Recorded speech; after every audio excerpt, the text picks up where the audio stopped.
Vincent? Wake up. Wake up! It's time. What? What time? The contractions are 5 minutes apart. Oh, it's that time. I called the birthing center. They're filling the tub. Now I'll call the midwife. You go get dressed.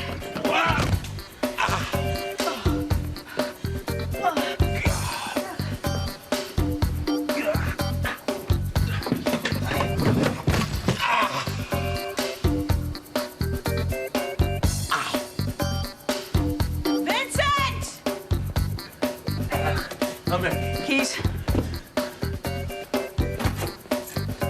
Put on your shoe. It's on. Put it on all the way. It's on. Good. Excellent. 2 minutes and 12 seconds. What? I'm not in labor. It was a drill. Is it drill? You know, fire drill, labor drill. You done good. Go back to sleep.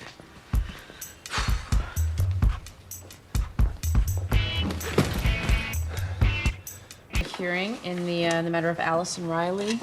DCF has filed a petition alleging educational neglect against the parents of 11-year-old Allison Riley based on a long history of unexcused absences. Mr. Russell. Your Honor, Allison Riley is absent from school for months at a time. Her parents claim to be homeschooling her, but they've never filed a letter of intent with the state. Also, both parents are ninth-grade dropouts, so the state questions their ability to function adequately as homeschoolers. Mr. Campbell? As Your Honor knows, there are no state or federal standards for homeschooling. And the letter of intent? In the process of being filed, Your Honor. Well, good. The DCF filed a petition after several interviews with a Siobhan Riley, the older sister of the child in question. Your Honor, have you ever heard of the Wanderers? The doo-wop group from the 50s? Actually, Your Honor, I believe you're thinking about the Dion and the Belmont song, The Wanderer.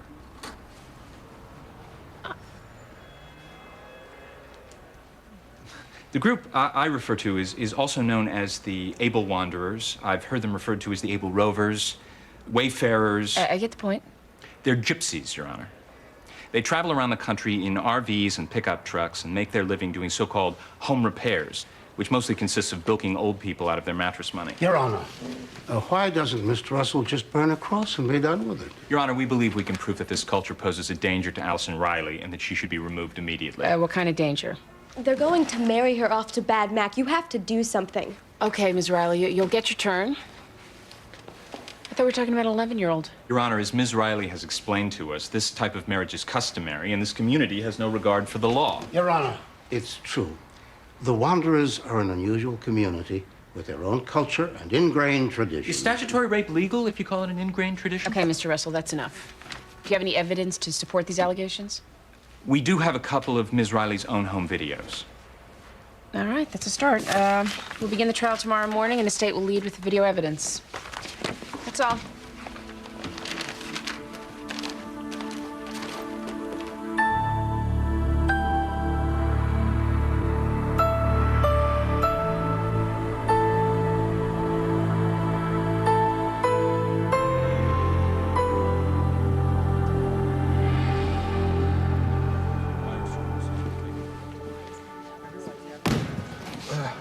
New World Order is holding a press conference on the courthouse stairs. The Illuminati are asking for you. They're gonna have to wait until the CIA activates my brain implant. I'm sorry. My roommate is 9 months pregnant. We had a 3 a.m. dress rehearsal. 9 months and you never mention this? No. We're not. She's married to somebody else. It's complicated. I don't want to know. Look, you've been busting my chops for something worthy of your intellect. I might have it. Before I kiss your feet, define might. I don't know if you're going to want this. Why? What is it? The county just released new stats on kids who age out of foster care. They're pretty grim. Oh, you need to tell me if you have a conflict. Yes, in my spare time, I recruit orphans and train them to be pickpockets. Why would I have a conflict? Your mother, your sister. Last time I checked, they were fans of the First Amendment. All right. Be back soon.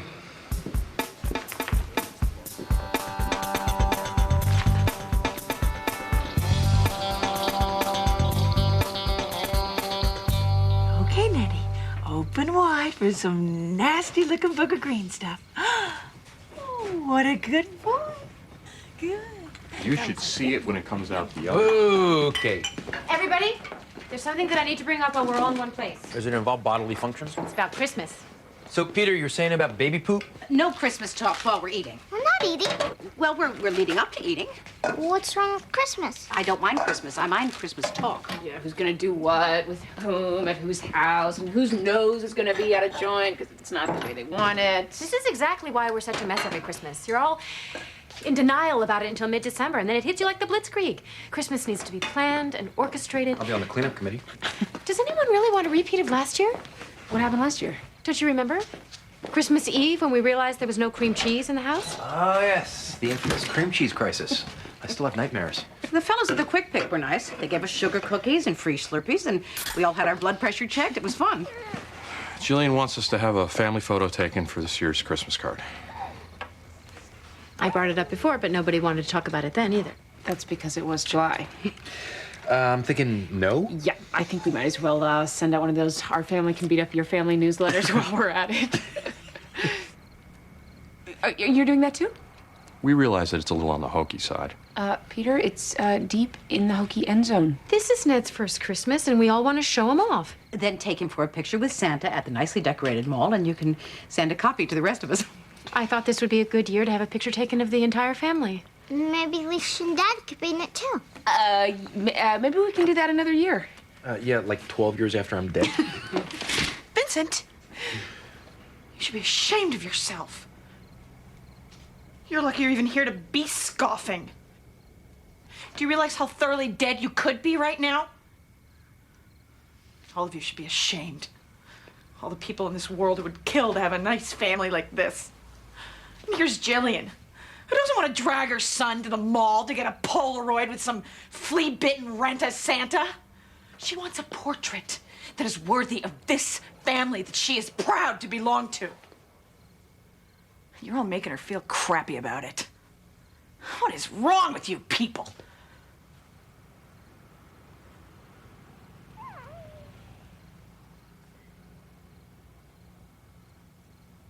I'm sorry. I'm just very pregnant.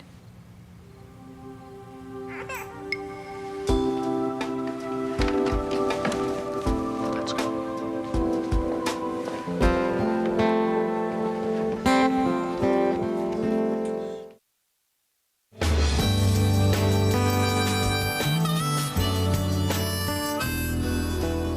All right. This is a mediation to modify the custody agreement. If you agree on these terms, the judge can sign off and you can avoid lawyers altogether. Great, that's the idea. Everything seems to be in order. We just need to talk about point 23. Mr. Holcomb has requested that a third party be appointed to transfer the child in question between households. It's disruptive to my household when Jane comes to pick up or drop off Alexa. Disruptive how? Well, the dog barks and Suzanne gets upset, and it's just not good. So I'm supposed to find someone else to pick up Alexa so your dog won't bark. We have to assume that the dog would bark at any other third party. Suzanne doesn't want to see Jane. And Suzanne is? The new Mrs. Holcomb. We were married 3 months ago. Coincidentally, at the same time, there started to be a problem. Suzanne is sensitive about Jane, so it's better if they don't see each other. So does this mean I should send a third party to soccer games and dance recitals? Jane, be reasonable. I'm unreasonable. And you would agree to arrange for this third party? Me? I'm not the one who walked out. And I'm not the one who was having an affair with my aromatherapist. She's a master-level technician. They flew to Paraguay to have a Guarani shaman teach them how to cure herpes with purple apacho tea. He wouldn't even take me to Amish country to look at quilts. Let's stay on the topic. Look, you're not going to find a judge who will sign off on a third-party transfer without a serious reason. So, as mediator, I'd say you're just going to have to live with this one, Mr. Holcomb. Not a chance. Suzanne isn't going to change her mind about this. I guess we're going to court? Fine. No, not fine. Let's just go over this again. Jody? Is that you? Hi, Mrs. Gray. You must be Jody's foster mother. I'm Maxine Gray with DCF. Jody and I are old friends. Diane Clifton, nice to meet you. How have you been? My mom doesn't want me to live with her anymore. Yes, I heard about that. She thinks I shot Mark on purpose. She never believed me that he was doing the things I said. Well, I always believed you. We're here for the pretrial hearing. Oh, I see. Jody, tell Mrs. Gray about the horses.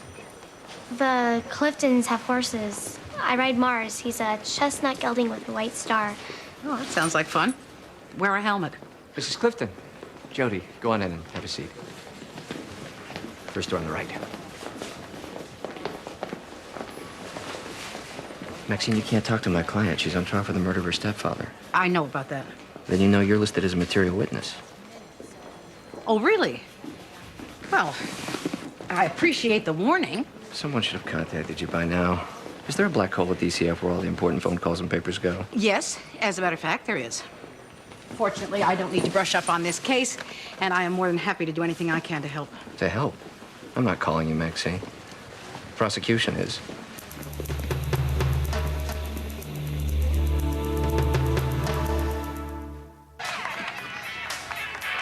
That's my sister Allison in the black dress. I see.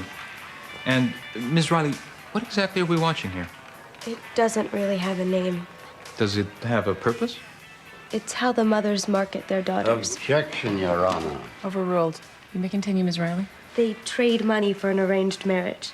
The family pays someone to marry their daughter. There's a lot of competition for a good husband. And what did you hear about your parents regarding Allison? I heard they were going to pay Bad Mac $150,000 to marry her. You heard that from your parents? No, I still talk to people on the inside. Even though you're no longer a part of the community? I'm shunned. When I married an outsider and left, my parents declared me dead. They don't even speak my name. Your Honor, the Rileys love their daughter. She's the one who left. True, they're not happy with her choice of spouse, but that's a common enough condition. And they deny that they intend to arrange a marriage for their 11-year-old? Of course they do.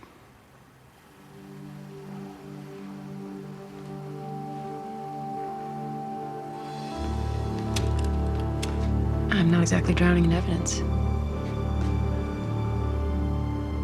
But, I'd like a little bit more time to review this case. Yes, Your Honor. Thank you.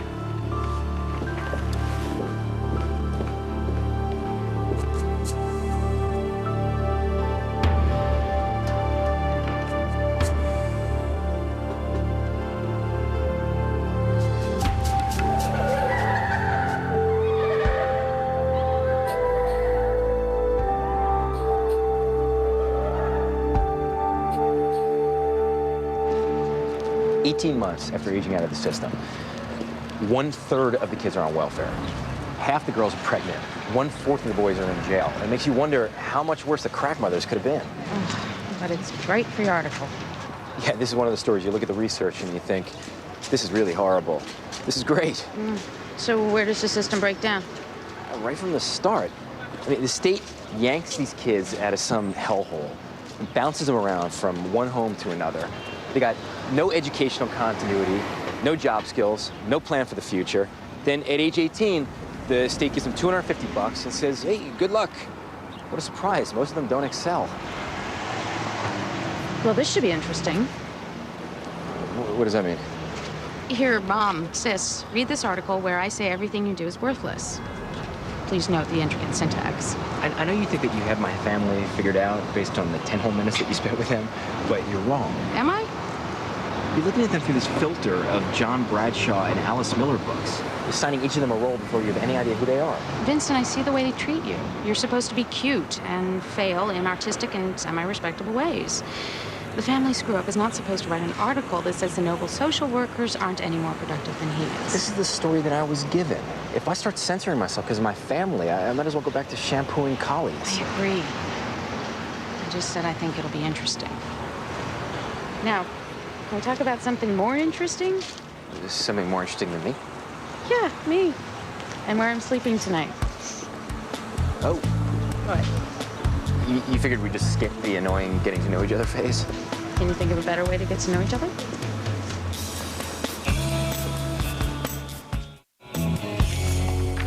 Can you tell me what this says? Well, it looks like took the gin to the video horse. But probably isn't. Perhaps it's took the gun to the victim's house. It could be. I'm not sure. Are your notes always this sketchy? No. Only when I'm here by myself and a child wanders in covered with blood. Did Jody tell you where she got the gun?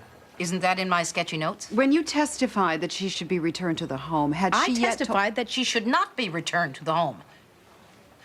In lieu of your actually reading the case, let me tell you how it went. The mother requested Jody be returned to the home, citing her husband's rehabilitation and 14 months of sobriety. Meanwhile, there was substantial evidence that Jody had been sexually abused, which was never discussed, much less treated. I tried to convince the court that Jody would not be safe if returned to the home. The court was not convinced, and back she went. Which brings us up to what you do know. She shot and killed her stepfather. In self-defense. Maxine, are you planning to be a hostile witness? No more hostile than usual. I'd like to know how I got to be a witness for the prosecution. You're the only person who can establish that the murder was premeditated. Premeditated? As in, she took the gun intending to shoot her stepfather the first time no one was looking. That's what we intend to prove. Because that's what we believe happened. And what on earth are you hoping to accomplish? We're hoping to establish that murdering your parents because you're unhappy is not okay with the state. Unhappy? You make it sound as if she shot the man because he wouldn't raise her allowance. I was Jody's main advocate, and you cannot use me to make sure she gets the toughest sentence possible. She told you she wanted to return to her home. She told you she killed her stepfather. She told you she stole the gun from her foster parents. That makes you a witness. Now, you can show up on your own or with a subpoena and a police escort. Either way, you're on the stand for our side.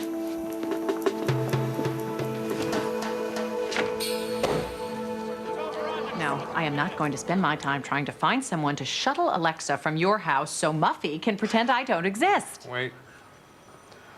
Who is Muffy? Muffy is what she calls any woman she doesn't like, which is any woman on the planet. I just don't happen to like anorexic 28-year-olds who marry frumpy, balding, middle-aged dentists to avoid having a mortgage payment. There was nothing wrong with my profession when you were the one living off of it. You had more hair on your head then and less in your ears. Excuse me, are you a vampire? Okay. You don't see a reflection when you look in the mirror? Okay. Let's all calm down. We need to get back on track because you guys can have this particular conversation in the parking lot on your way home without me.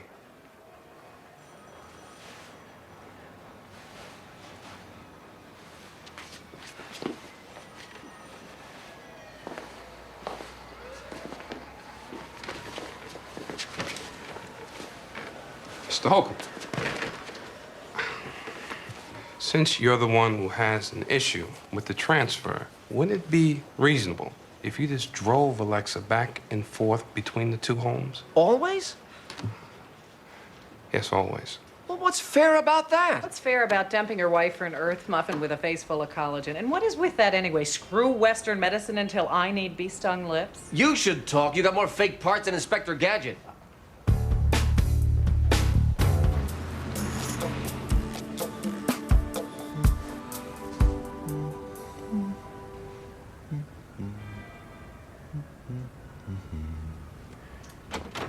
Vincent, I just read this article you left on the counter. You're not seriously going to turn this in, are you? I'm sorry. I didn't realize you had company. You must be Donna. And you must be... Carol, Donna. Oh, nice to meet you.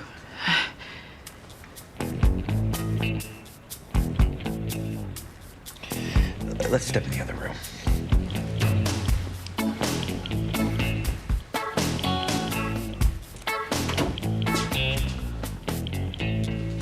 What's wrong with the article? Are you loopy? What about your mother and Judge Gray? What about them?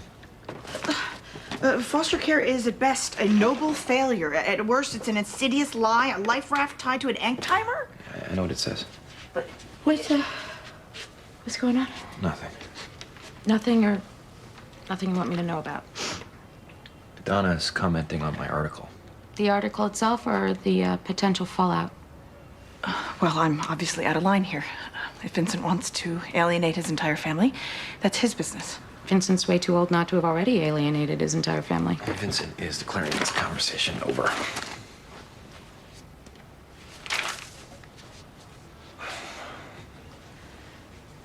Good night.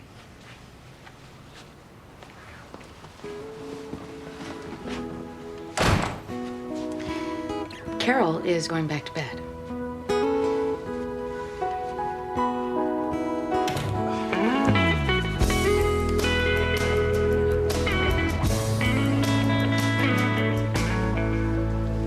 So, your mom left to get hamburgers, and you went to your room to lie down and rest? Yes. Did you lock the door? It didn't have a lock. Were you afraid? No. Really? Mom said that Mark had changed. He was different. Different how? Oh, he wouldn't do what he'd done before. What had he done before? He came into my room and had sex with me.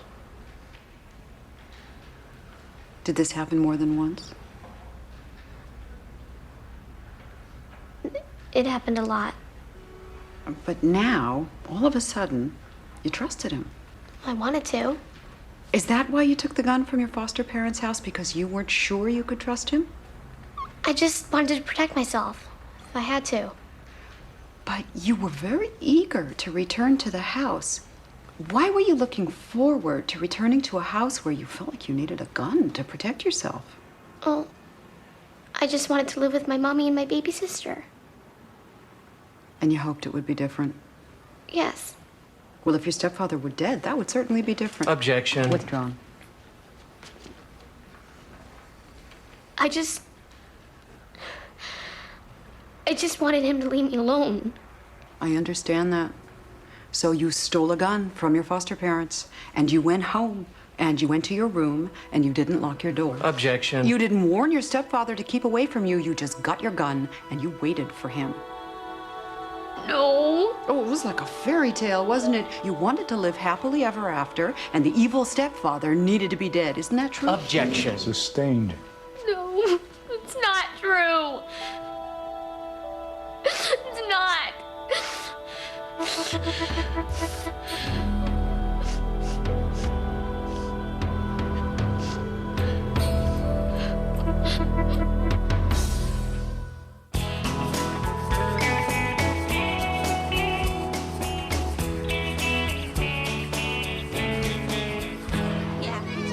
Backpack. I know. Lunchbox. An enormous science project. Astronomy. What's that in your hand? I heart Josh. Who's Josh? Josh Buchanan. I see. And you heart him? He's my boyfriend. He's your boyfriend? Yep. Well, wipe it off. No, you can heart Josh on your lunchbox or your math book. I don't want you writing on yourself. Why not? Well, because. You don't have a reason, do you? That's right. You just happen to be stuck with the meanest, most irrational mother on earth. Lots of girls in my class have boyfriends. Kimmy's going with Prannoy. Who are Kimmy and Prannoy? My friends. I don't know them. Are they in your class? No, I met them in enrichment. What's enrichment? It's this new thing after recess. It's different stuff. This method's computers. We're learning how to make web pages. Web pages? Oh, even I don't know how to make a web page. That's okay, Mom. Nobody your age knows how to do anything cool. Hey, you used to think I was pretty smart. That was a long time ago. I was just a kid.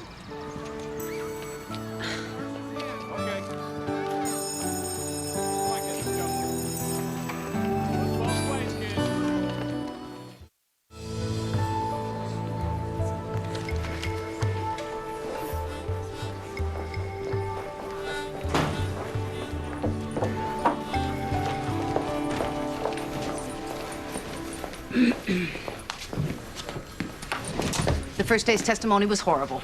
Jody told her story very well, all things considered. And then Ryan ripped her to shreds in cross-examination. More than likely, she appreciated my being there. She still thinks I'm on her side. It's not your fault the prosecution called you. You just state the facts as you know them and trust the system to work. The same system that threw her back to her pervert stepfather?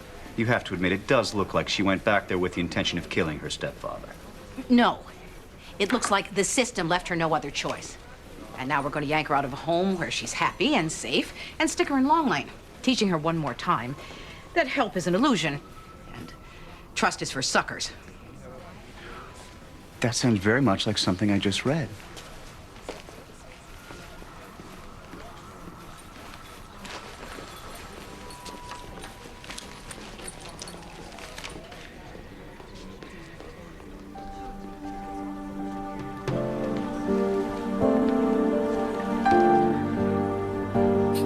Here's what I have in front of me. A charge of educational neglect, which has been resolved. And a lot of rumors about what takes place behind the doors of a closed society. But I can't rule on rumors. I can only rule on evidence, and there isn't any. A videotape of little girls strutting around in big hair and lots of makeup and dancing provocatively is... It's not a sign of anything illegal. It's questionable judgment. And in my personal opinion, bad parenting. But if bad parenting were illegal, I'd have half the state on my docket right now. Ms. Riley, I want you to keep an eye on your sister. And if you ever have any tangible evidence of illegal activity, take it to the authorities right away. Your Honor, I just want to thank you for not splitting up what's left of our family. Well, don't thank me, Mrs. Riley. Because if I could rule on my gut instinct, this case would be ending very differently.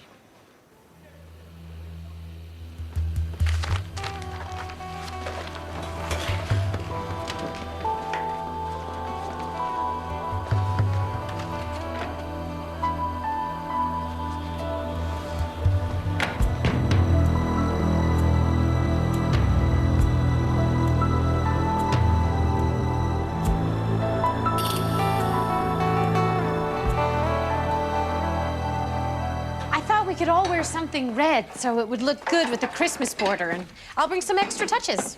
So I could rent a Santa suit, and you kids could all be elves. It won't be too cutesy, I swear. Except for the red sweater we bought for Socrates. If you go near Socrates with doggy fashions, you'll have a black eye in the picture. Hey, everybody. Hi. Hello, Vincent. Sorry I'm late. It's okay. You think we could put ice cream on the French bread and call it dessert? Stick it in the freezer. We'll call it next week's French bread. We were just talking about the family picture. Tomorrow night, here, 7 o'clock. Wear red.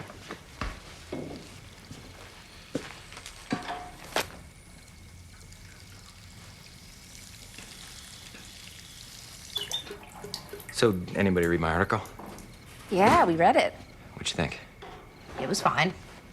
I didn't think it was fine. I thought it was a cheap shot. Oh, come on, Peter. Vincent was just doing his job. Why didn't you tell your editor you had a conflict of interest? I don't believe I do. Peter, it's not a big deal. Why are you letting him off the hook? You don't care that he just wrote an article that says your entire lives are a waste of time? Vincent had statistics. Statistics aren't subjective. I think it was a good article. Glad you understand. There are leftovers in the refrigerator.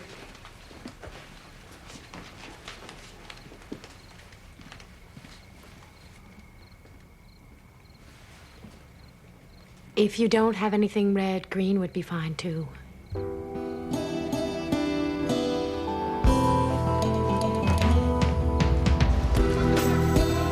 Mr. Holcomb, why can't the new Mrs. Holcomb just stay in the back of the house until this Mrs. Holcomb is gone? It's not that Suzanne doesn't want to see her. She just doesn't want Jane at the house. I have lived in that house for 11 years. It is already well infested with my cooties. Well, that's part of the problem. You see, Suzanne feels like she doesn't even have her own house. And I can't afford to move right now. That's why she has this thing about the dog. What thing about the dog? Suzanne doesn't want Jane to see the dog. I've seen the damn dog. She doesn't want you to see him anymore. Why not? Because the dog is a symbol, okay? I know you'll think it's stupid. I don't want to hear it.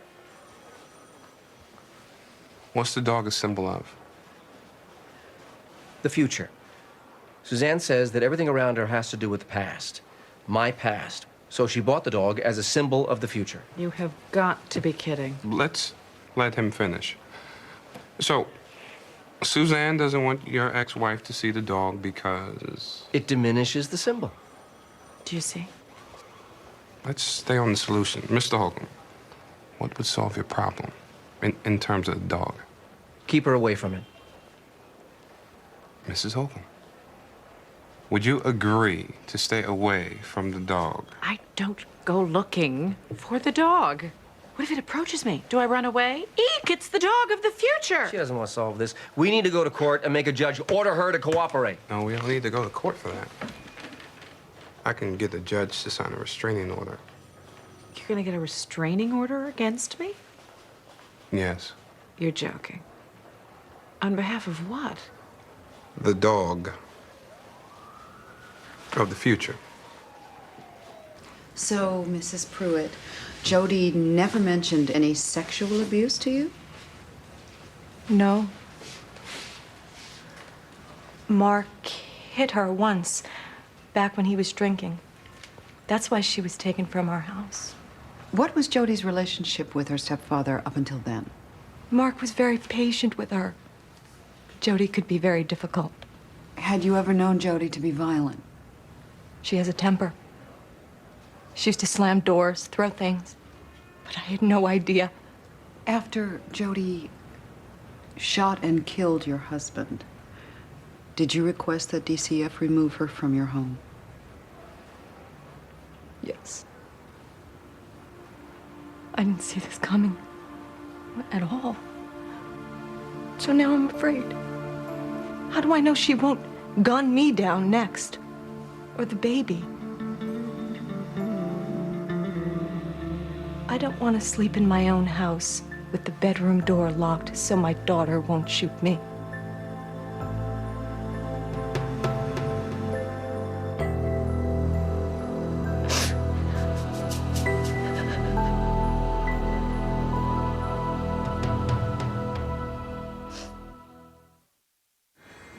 According to your notes, when you noticed the blood on Jody's shirt, you asked her what happened, correct?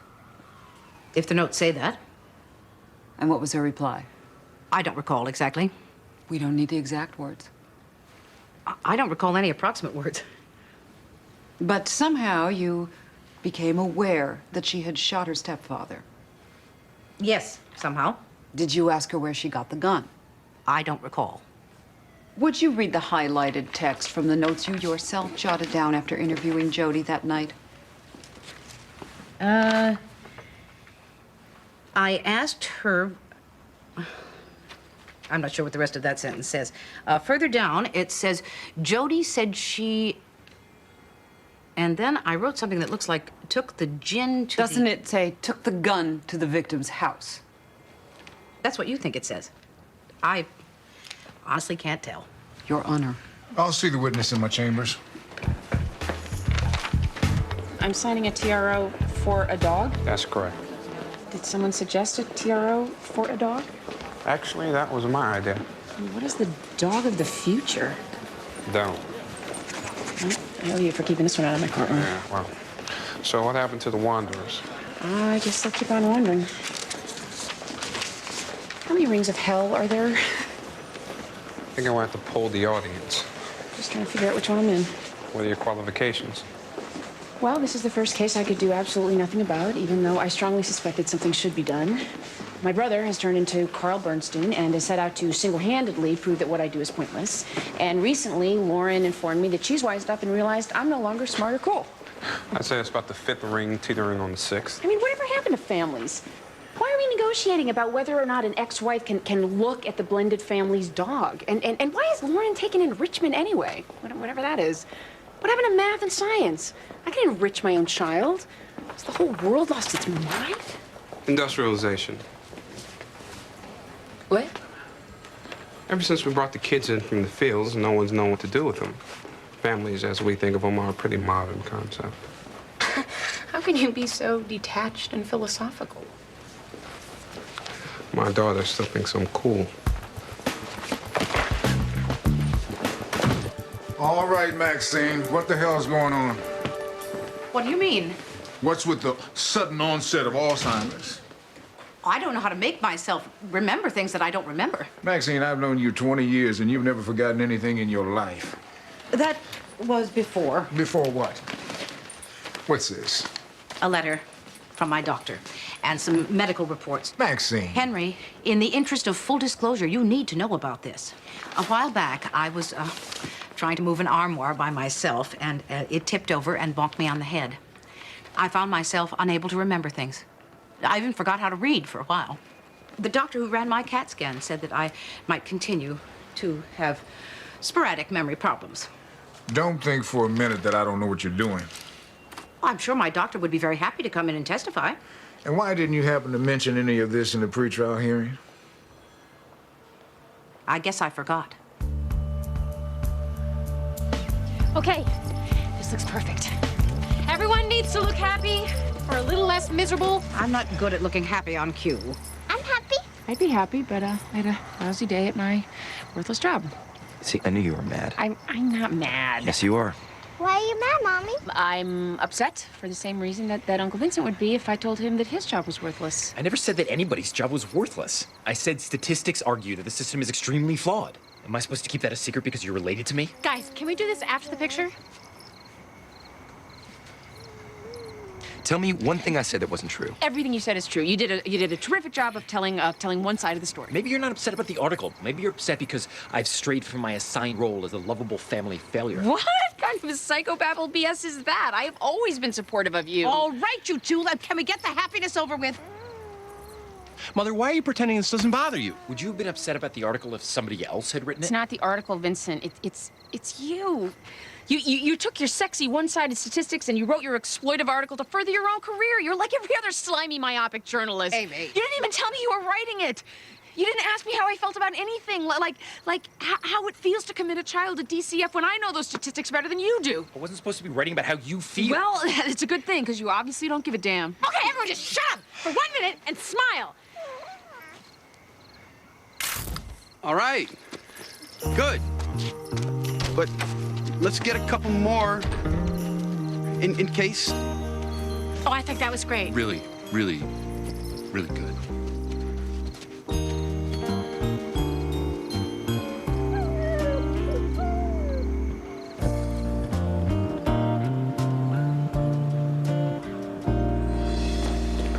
Oh, hi. Remember me? Of course, you're Antonio Banderas, but I thought we were meeting at the restaurant. Great. A 6-month-old bump on the head, Maxine? Well, if it's any consolation, it only made the difference in Jody spending 2 years at Long Lane instead of 4. Which makes me wonder why you'd risk perjuring yourself. 2 years will make a difference in whether she's 2 years bitter or 4 years bitter, which could make all the difference in the world. And Jody was spared the label of murderer, which is sometimes problematic on a college application. So you think you were justified in lying? I didn't lie. I fudged. I fudged for the greater good.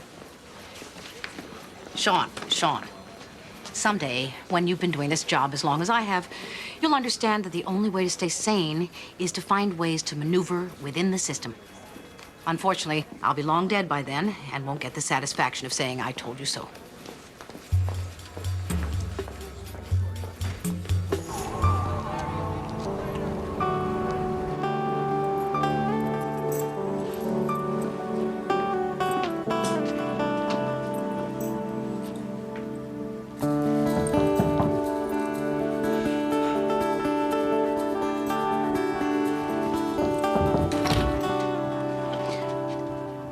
Oh, hi. Hi. You're Amy. Yes. I'm Carol. Right. I think I met you at my house, or at my mom's house one time. Well, I haven't met you since I've been sleeping with your brother. No. I mean, yes. Yes, that's true. Is he around? He's in the shower. Because we kind of had a fight earlier, I just wanted to apologize. It was dumb. I was a jerk. It was about his article. So, do you want to come in and wait? Yeah, I guess I will.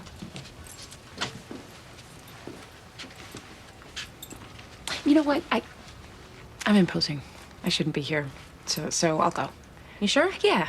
Just tell him I'll call him later. It's nice to meet you again. You too. Okay.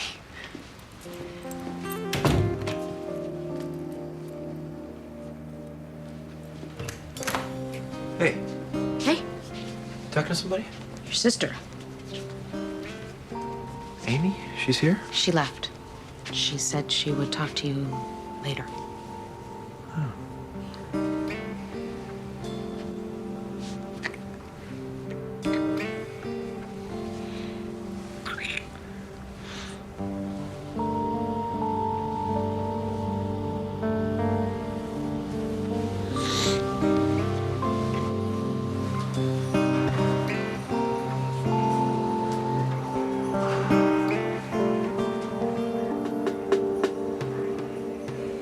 I brought chocolate chip cookies. Want one? They're taking me to Long Lane. Yes, I know. Is it bad there? I've heard stories. You'll be okay. Do you think my mom will come visit me? I don't know. She can't stay mad forever, can she? Most people don't. I'll come see you when I can, and I'm sure that the Cliftons will too. I want you to know, I'm not going to let you go through this alone.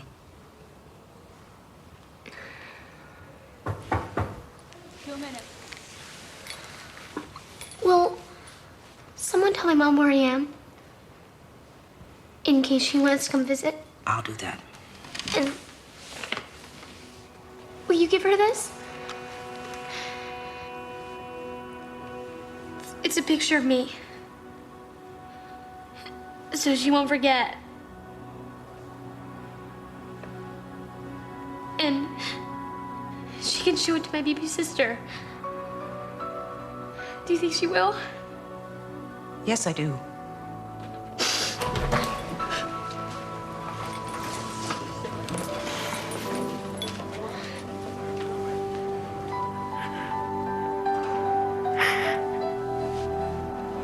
Time to go.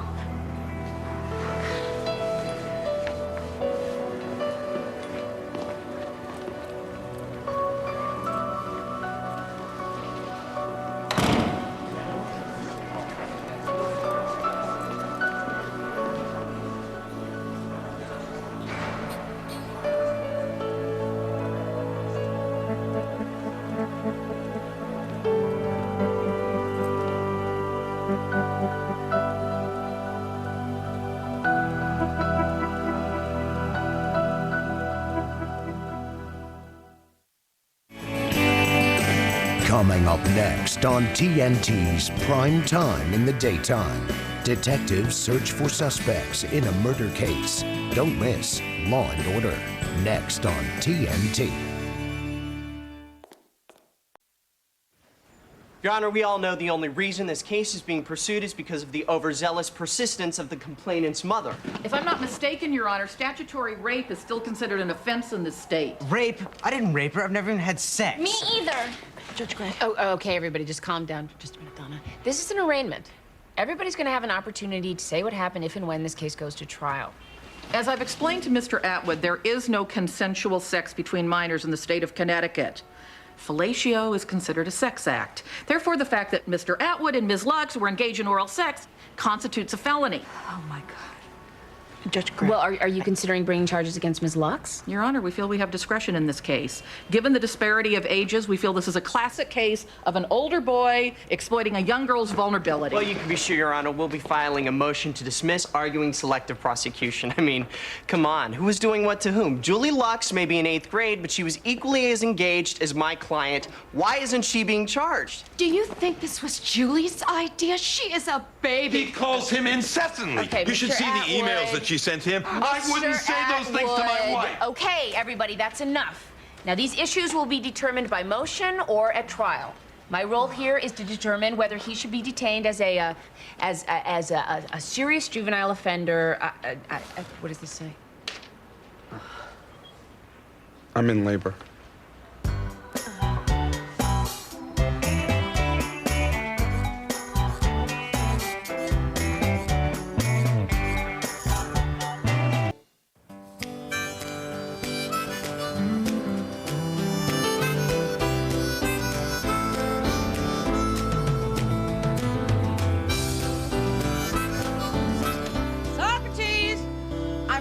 late.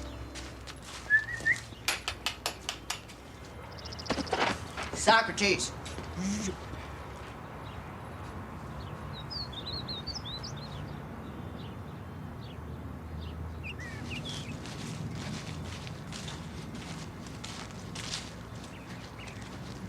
Socrates?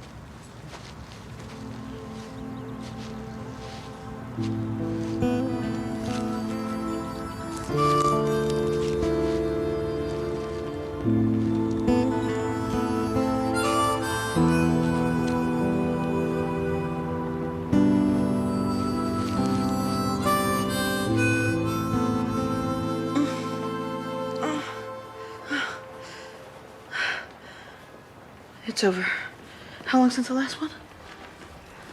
37 minutes. Huh. What do you think that means? I think that means you're not in labor. How we doing? We're not in labor. Well, I could have sworn. They seemed really regular.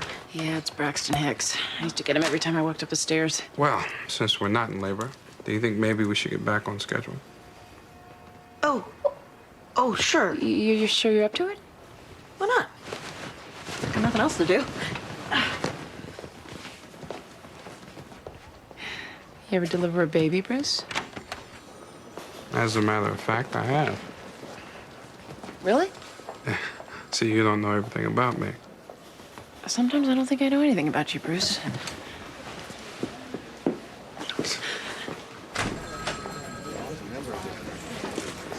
Hey, Maxine, you're finally here. Congratulations. Lay off, Sean. I'm not in the mood. I mean it. You're a finalist. For what? The Martha J. Berman Award for Excellence in Social Work, Hartford County. Huh. This is a big deal, Maxine. If you win, there's a free dinner, a nice silver plaque. What is this? A truancy case. 13-year-old girl hasn't been to school in over a year. No one noticed until now. Apparently not. All right. I don't understand it. Martha J. Berman Award. Who could possibly have nominated me for this? Me. Oh.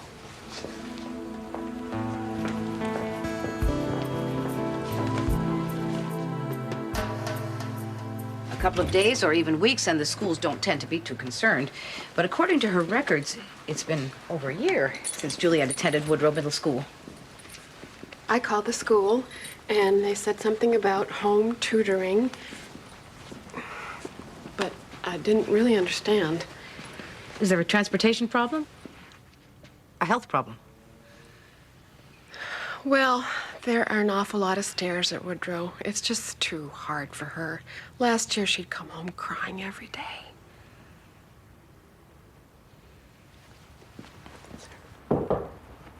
Juliet, there's a nice lady here who wants to talk to you. Okay, Mama.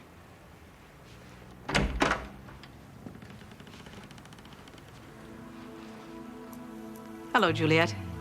I'm Maxine Gray. Hi. Hi. Miss Perkins?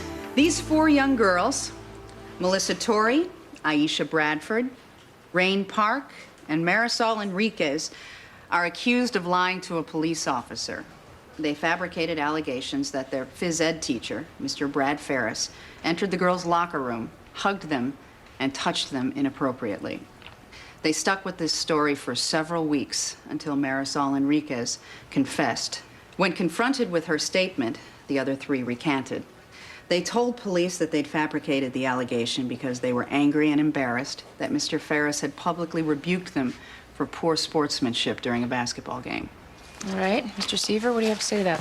Your Honor, we're entering pleas of not guilty on behalf of our clients and asking for the earliest possible hearing date with the hopes this matter will be resolved short of trial so our clients miss as little school as possible.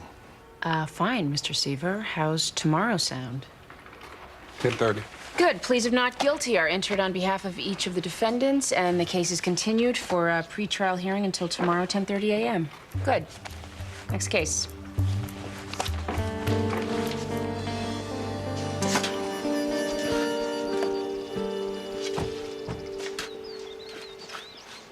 do you keep all your stuff at your mom's house anyway? I don't keep all my stuff here. I just don't have room for everything I've ever written. What is she doing? Gardening? Hey, Mom. Hello. Hi, Mrs. Gray. Hello, Carol. What are you doing? Burying Socrates. What? I'm burying Socrates. He's dead? Of course he's dead. I wouldn't be burying him if he wasn't, now would I? It's our basset hound. When did he die? Sometime this morning. I found him here under the sugar maple. Poor old guy. He looked quite peaceful, really. Carol, I'm making enchiladas tonight. Would you like to stay for dinner? Oh, well. Actually, I'm taking Carol out for her birthday today, Mom. We came by to get that short story I wrote in high school, one about the tightrope walker. All right. It's probably in the basement in that file cabinet under V for Vincent.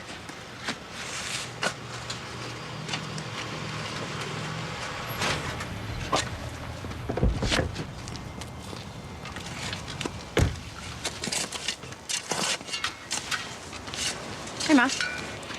Amy? Was that Carol with Vincent? Yes. Is she staying for dinner? No, they have other plans. Figures. She's managed to get out of every dinner with us so far. Nonsense. It's her birthday.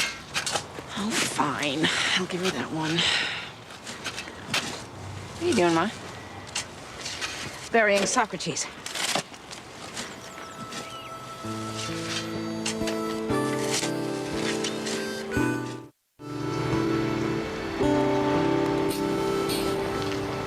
You know, your mom's kind of a trip, Vincent. You think? Well, yeah, I do. She's pretty amazing, actually. Well, I didn't mean that in a bad way. I didn't take it in a bad way. You don't think I like your family, do you? I don't know. I really hadn't thought that much about it. Well, is it important to you that I like your family? See, I feel like that's a trick question. It's not. Vincent, I have no problem with your family. Good. Good. Because, I want to talk to you about something. One thing my family is actually pretty good at is Christmas. Really? Yeah. So I thought that maybe you might want to spend it with us. I can't. Oh, okay. But it's not your family. Look, every year I rent a cabin up at Mohawk Mountain with a few friends, just for a couple days. We read, ski, hang out, whatever. It's a blast. As a matter of fact, you could come if you wanted to do something different. We would have our own room.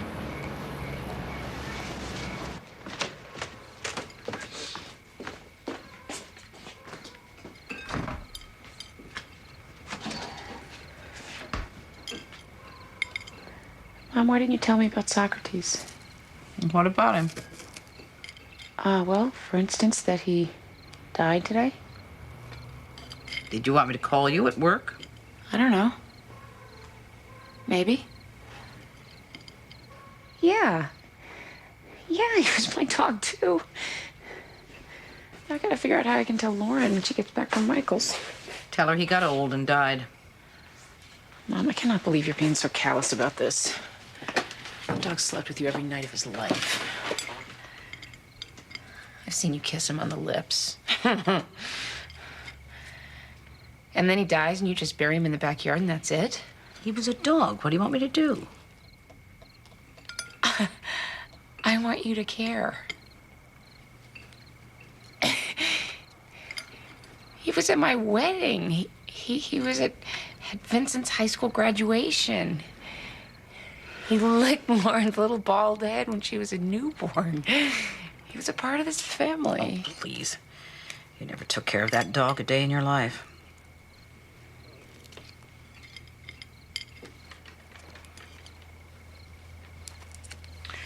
You know what, Mom? You've had a tough couple months.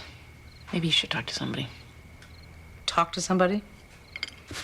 I'm a social worker. I talk to people all day long. Well, I'm worried about you. Well, don't be. I'm fine. Well, sometimes an impartial third party can be a sounding board. Amy, Socrates was a dog. He ate, he lifted his leg, he sniffed whatever he could sniff, he licked whatever he could lick, and he slept 15 hours a day. Forgive me if I don't think that he was a little person in a fursuit with thoughts and feelings, but he wasn't.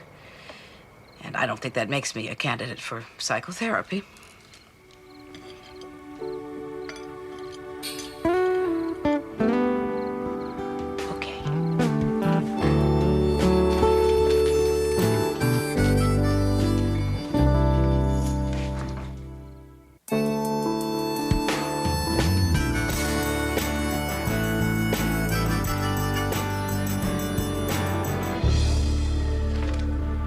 All right, I find the defendants have all changed their pleas to guilty, knowingly, intelligently, and voluntarily. Your Honor, my client, Melissa Torrey, would like to read a statement into the record expressing her profound remorse. All right.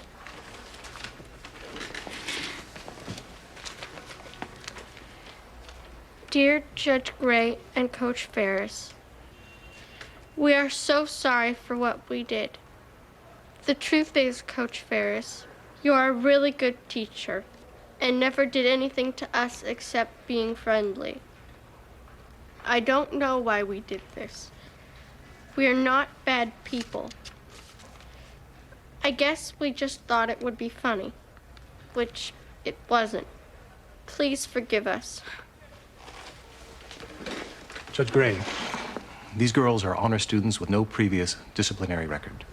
They've already suffered considerably, having been suspended from school for 10 days for their actions. We ask that Your Honor place them on probation and lay this matter to rest. Ms. Perkins, recommendation? Your Honor, our feeling is these girls should be held accountable for their actions. We're recommending that they be committed to DCF, the sentence suspended, and that they be placed on probation for 2 years. Thank you. Before I make my decision, would you like to make a statement, Mr. Ferris?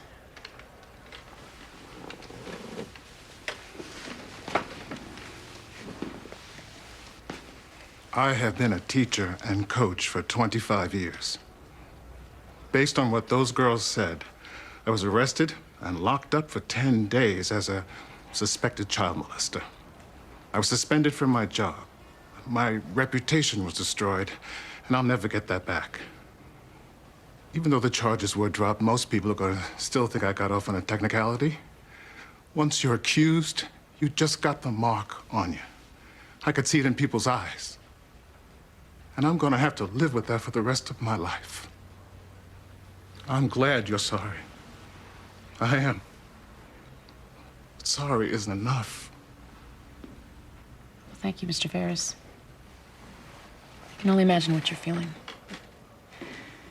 I can assure you I don't take these girls' actions lightly. I'm going to take this matter under advisement, and while I do, I would like these girls taken into custody for the rest of the day. I think it would do them good to see the kind of holding cell that Mr. Ferris was placed in. So, deputies, you can escort the defendants from the courtroom now. Thank you. Your Honor, this is totally excessive. I'll revisit this matter at the end of the day. Next case.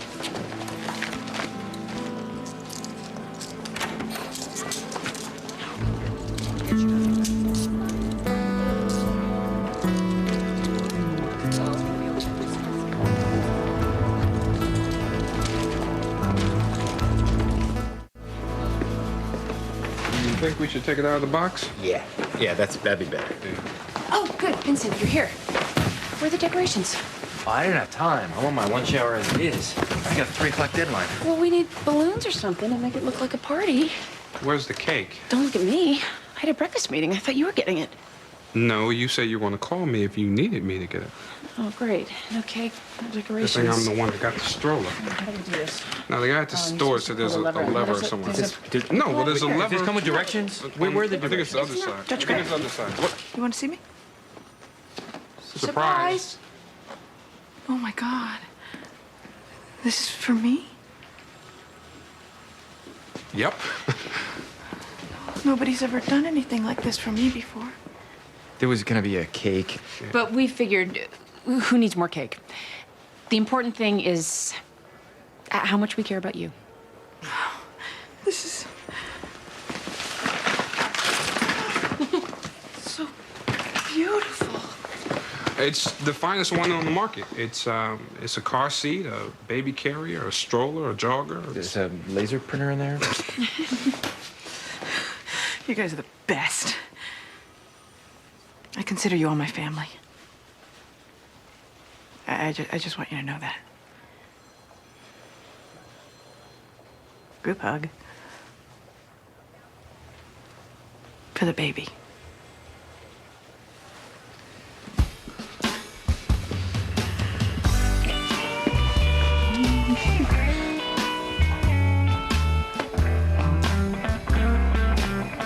That was nice. I'm glad we did that for her. Yeah, lucky for us, Donna has low expectations. Like it or not, we're the only family Donna seems to have. I guess that means we should count on it for Christmas, too, huh? Yeah, probably. There's a chance I might not be there myself. Why not? I think I'm gonna spend Christmas with Carol this year. Oh, Carol. Oh. Well, why not invite Carol to spend Christmas with us? Well, I'll promise to be on our best behavior. No, it's not that. She rents a cabin up at Mohawk with a couple friends every year, and she wants me to come. Sounds like it might be fun for a change. Have you told Mom yet? No, I don't think she's gonna care that much. She never seems to be that into Christmas. Yes, she is.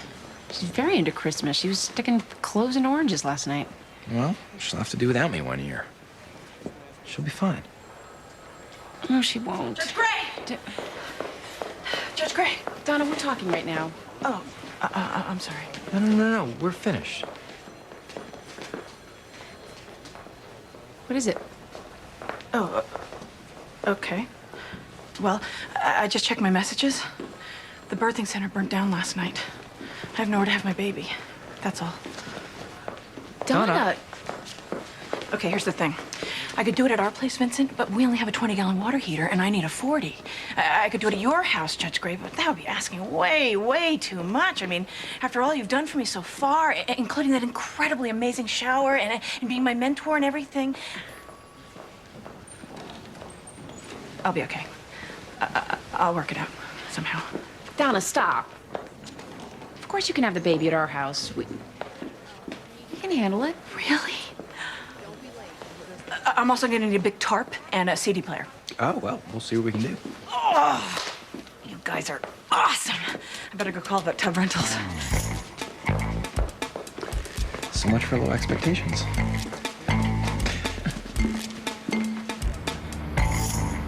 We have to get her back in school. In the interim, arrange for home tutoring. Bed sores, improper hygiene. You can't tell me this isn't abuse. These are tough cases, even when everybody's doing what they're supposed to do.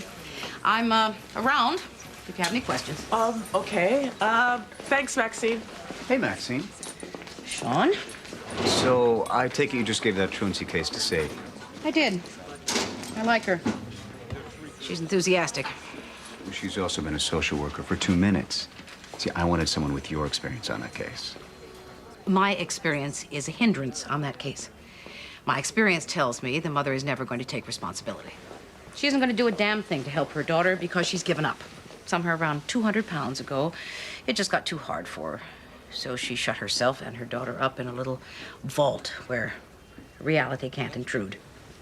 But neither can hope, and I just can't go there right now. I'm sorry.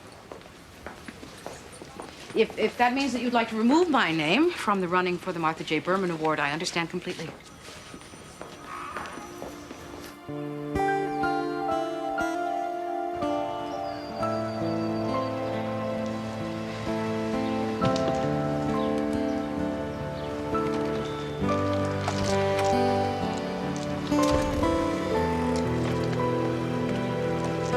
You're up early.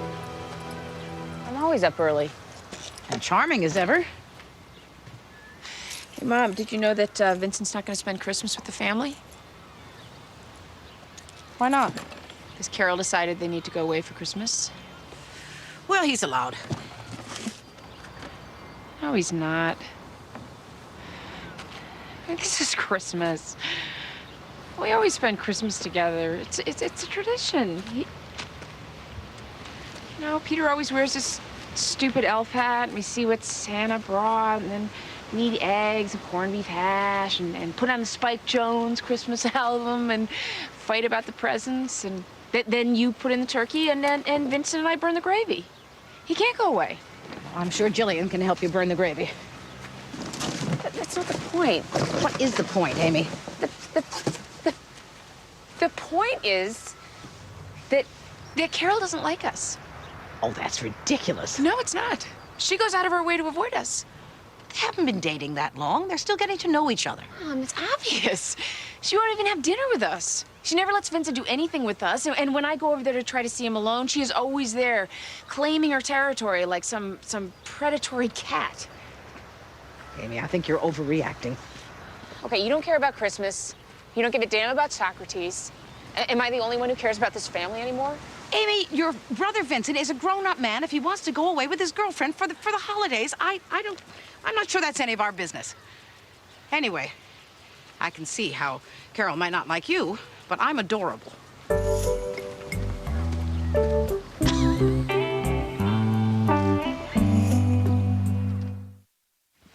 This is the dispositional hearing in the matter of Diego Sandoval.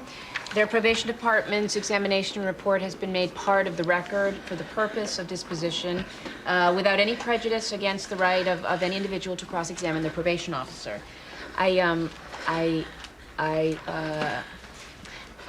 have also been provided with a psychological examination by the defense counsel, as well as a toxicology screen indicating that the juvenile defendant had the juvenile defendant had a blood alcohol level of excuse me, Donna, are you okay? Mm-hmm.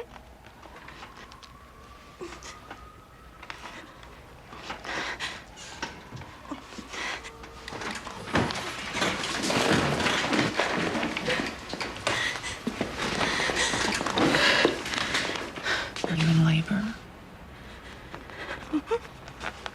Are you sure? Mm-hmm. Bruce? We're in recess.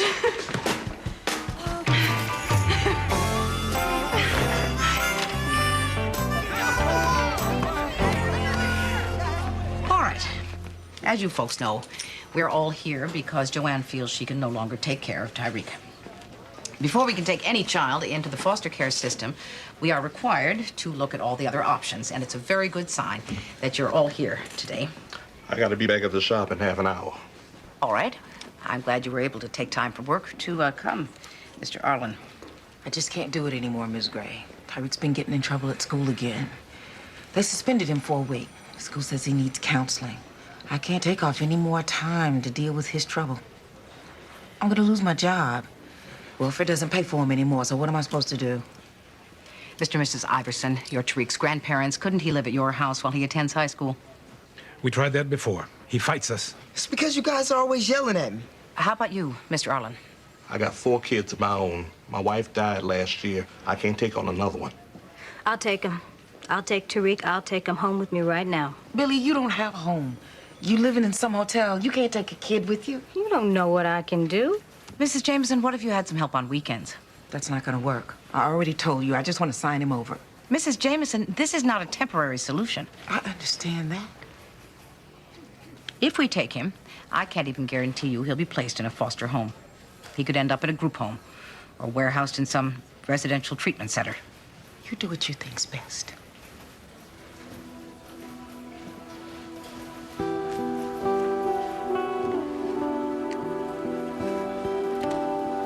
Excuse me.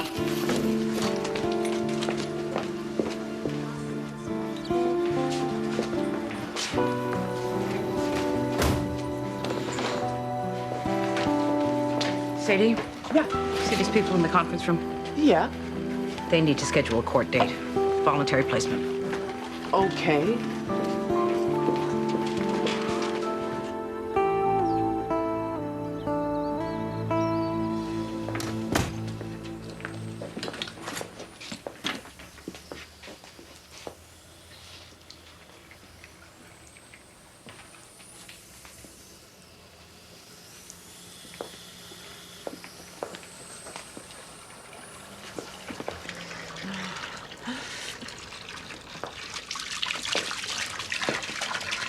Vincent.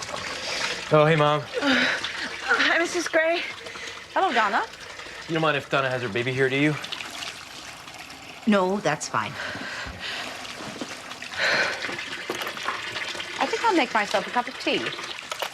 Donna, can I get you anything? No, thank you. Congratulations on choosing a water birth. You have gone back to your roots, to the element that gives life to all, water. Did you get a hold of Michael? No, he was out, but I talked to Alicia. She said they'll be happy to keep Lauren until the baby's born. Oh, good. I'm not even sure if Lauren knows where babies come from. This might all be a little much for her. Bye. Hey, Bruce. When did you deliver a baby? When Rebecca was born. Mia's water broke at 5 o'clock in the morning, and we never made it out of the apartment. The baby came out before the paramedics got there. No way. She was born at 5:37 in the bathtub. It was crazy. We didn't know what the hell we were doing. She was so tiny, screaming her head off. I started singing this song that I sang to her during the pregnancy, and suddenly she just stopped crying. Just looked at me and like, hey, I know you. Wow. Most amazing day of my life. I give Donna my best. Hey, Bruce. What song was it? You're just too good to be true. Can't take my eyes off of you. You be like heaven. Now, think of your body as a piece of seaweed. Getting As an good, solid heart tones, Donna. The baby's doing fine. Good. Thanks, Camille. How's the water temperature? Fine. Oh. Okay. Breathe. I'll get it.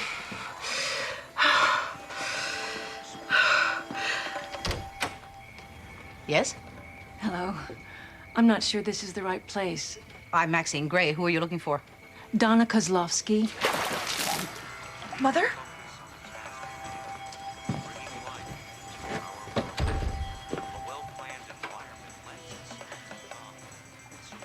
Donna, what in the world are you doing? I'm having a baby.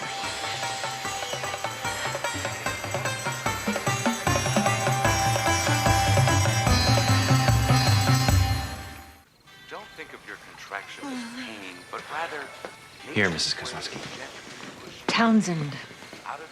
But you can call me Sheila. Sheila?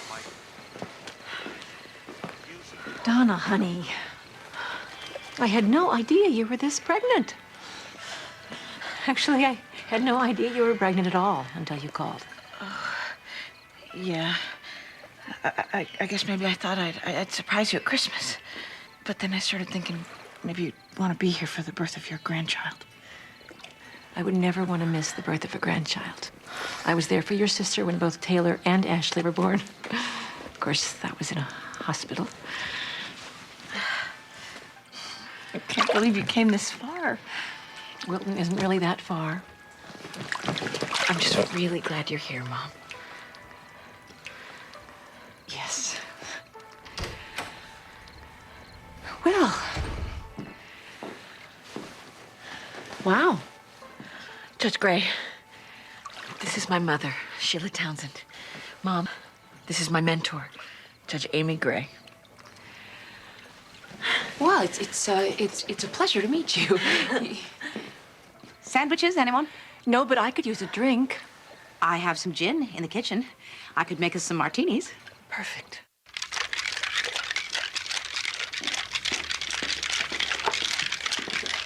Donna has a mother? Apparently. Did we know this? Of course she has a mother. Everybody has a mother. Just never heard her mention one. She never talks about her family, except Oscar. Oh! That reminds me. She seems a little tightly wound. Well, what do you expect? The poor woman didn't know her daughter was pregnant until today. Honestly, I don't know what Donna was thinking. You are giving your baby the gift of non-violent birth. You are to be congratulated for... Cheers. You there? Okay, hold on. All right, Oscar, go ahead. Donna, sweetheart, are you okay? I'm having our baby. Oh, God, I think I'm gonna cry. Oscar. My mother's here. Your mother? Oh, wow. Mother, this is Oscar Ray Pant. My husband. Hello, Oscar. Hi, Mom. Mind if I call you Mom? Well, I guess so. I sure love your daughter, Mom. Let's go. Time's up, Pat. Oh, come on, give me a break. My old lady's having a baby. He'll call back. Oh, boy. Hang in there, Donna. Doozy. All right. Oh. How's she doing? 5 centimeters, says she feels fine. This water birth thing's amazing. She's got a little bit of that dry mouth, though. I think there are great popsicles in the freezer. That's a good idea. Donna, this is a little lavender essence. It'll give you some energy. Oh. Ashley just got into Wilton Country Day.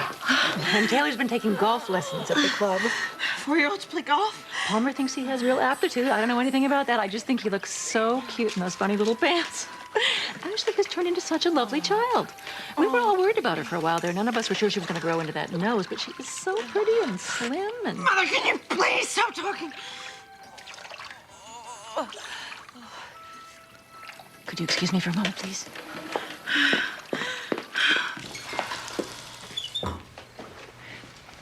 Mrs. Townsend, I just want you to know what a fabulous clerk Donna is. I couldn't run my courtroom without her. Your daughter is a very special person. My daughter has an IQ of 163. She graduated first in her class from Mount Holyoke. Did you know that? No, I didn't.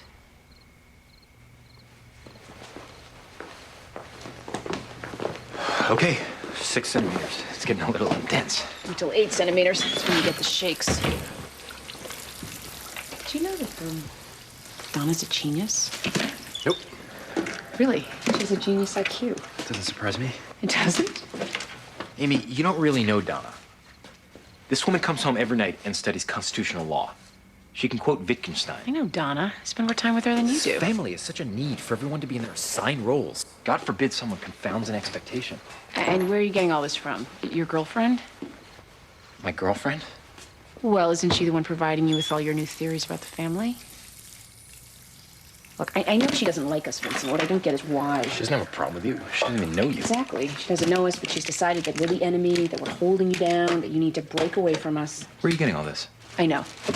Okay. And frankly, I think she could get stuck with a lot worse. Trust me.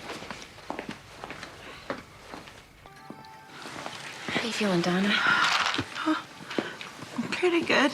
Good. You're great. 8 centimeters, Donna. Let the water hold you. Donna, breathe. Just try to breathe through it. You're doing great. It's almost over. It goes really fast now till the end, and then the pain just goes, and it's amazing. The contractions are getting harder. Nature isn't always mild, Maxine. Thank you, Camille. I'm quite familiar with nature. Mom, I meant to call you. I really did. It's all right, dear. I'm here now. That's all that matters. You're right. It really is all that matters. Donna, now would be a good time to have one of your birth partners in the water supporting you, if you're comfortable with that. Yeah, let me just get my bathing suit on. Vincent, thank you. But I changed my mind. Oh, okay. Mother, will you get in this tub and help me have my baby? What? In the tub?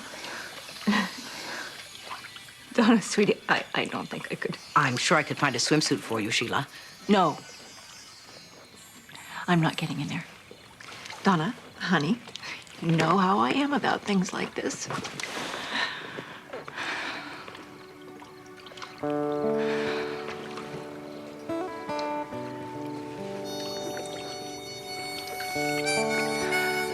I think I need some air. I'm so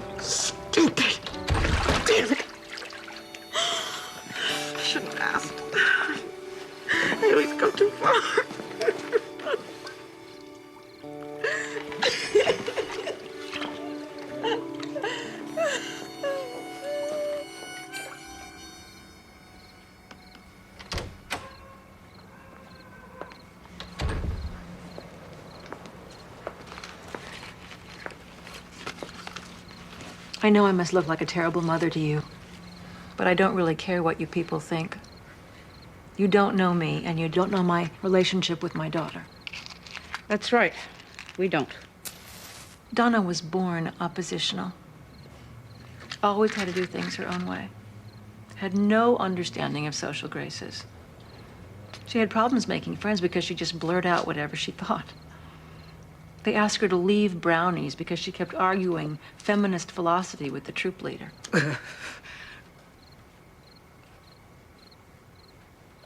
I have tried to understand my daughter. But someone who would give up a graduate school scholarship in philosophy to join the Marines, who would marry an axe murderer and then have his child in a tub in the middle of some stranger's dining room, is not understandable. She just wants your approval. I know that. That's all she's ever wanted, but I can't give that to her because I do not approve. I do not approve of what she's doing in there. I do not approve of the way she's living her life. To be perfectly honest, Miss Gray, I gave up on my daughter a long time ago. And I don't know what made me think this time would be different. You gave up? I'm sorry.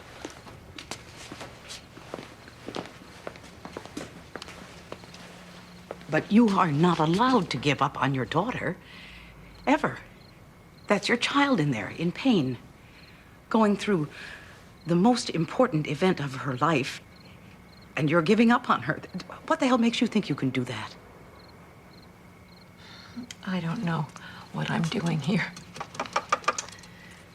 But I think I better go. Once you gave birth to that child, she was yours. I'm sorry if it's uncomfortable for you. Parenting can be a sad and difficult thing sometimes.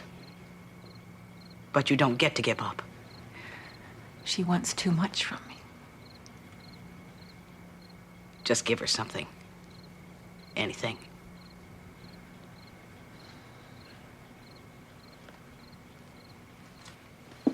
Okay, honey. You're fully dilated. That means we're ready to push on the next contraction. It hurts. No, you can do this, Donna. You can do it. You just think about that little baby coming. Mom!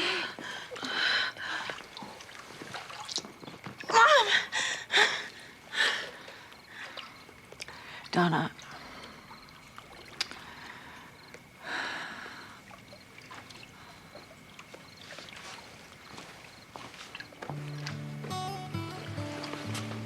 I'm sorry.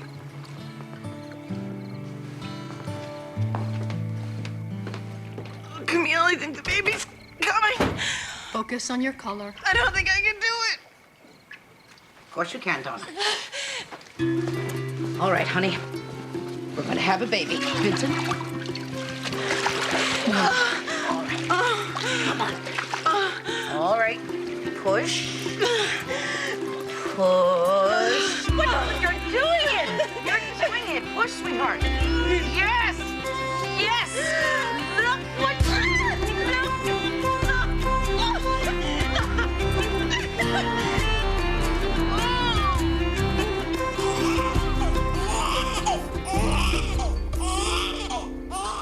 It's a girl. Ariadne Gray Pant. I know. We tried to talk her out of it, but she insisted. Anyway, I began to feel all these feelings, and it scared me. And I thought, well, maybe I do need to talk to someone. Although, I doubt there's a cure for what I have. Which is? Growing old, losing my ideals. The idea that one could change the world for the better for one's children. The idea that I could make things turn out right in the end.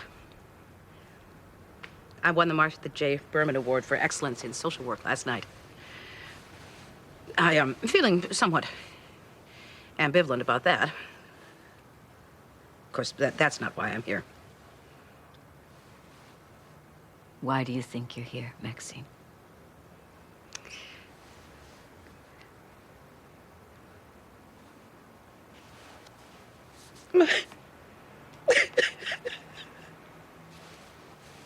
My dog died.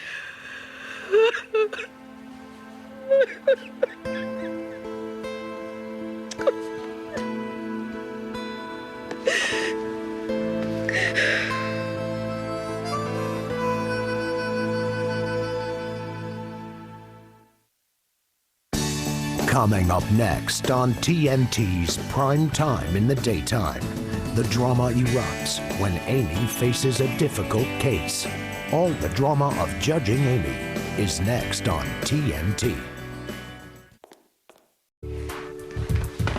I dare you to ask her again. Babe, she doesn't want to talk. You're going to break that.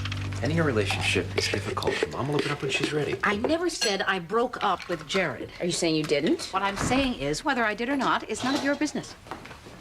Mom doesn't like to share pain. Excuse me? Mom is the Robin Hood of pain. She takes from those who have too much and she spreads it around to those who don't have enough. The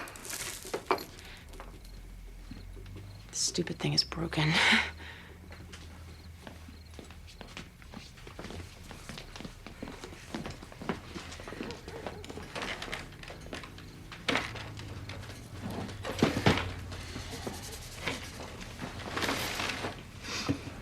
Where's Lauren? I just simply asked you to I pick her left up. a message on the machine. What's my fault? I'll go. No, I'll get her. I'm usually fine. You move the car out of the driveway. I am the worst. Get your What are car we all out of the going? driveway. Why are you following me? Let me go. Just let me get my give me the keys. All right, Mom, all right. give me the- Nobody talk unless I point to them. Maybe that's her now. What happened to the point?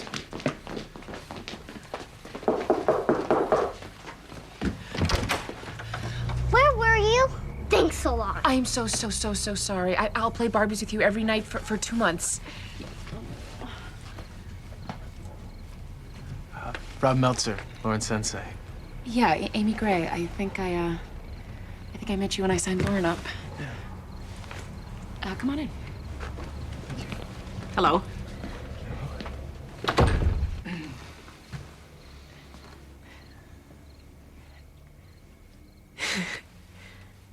Shall I go and check on your daughter? Yes. Tell her I'll buy her a pony.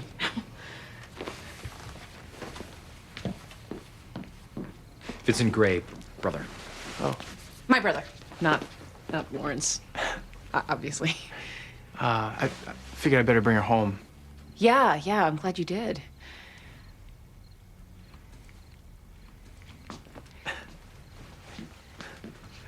After she waited a half hour. I know. It never happens. We take turns and something fell through the cracks, and it's not gonna happen again because I'm gonna hire a babysitter one of these days. It happens all the time. Really? Yeah. It's nice seeing you again.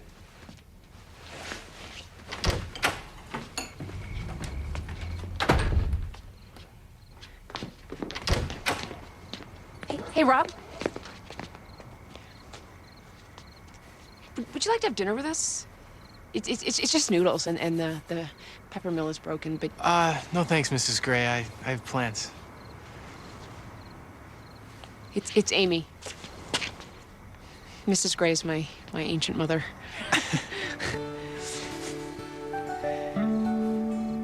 Nice to see you again. Yeah.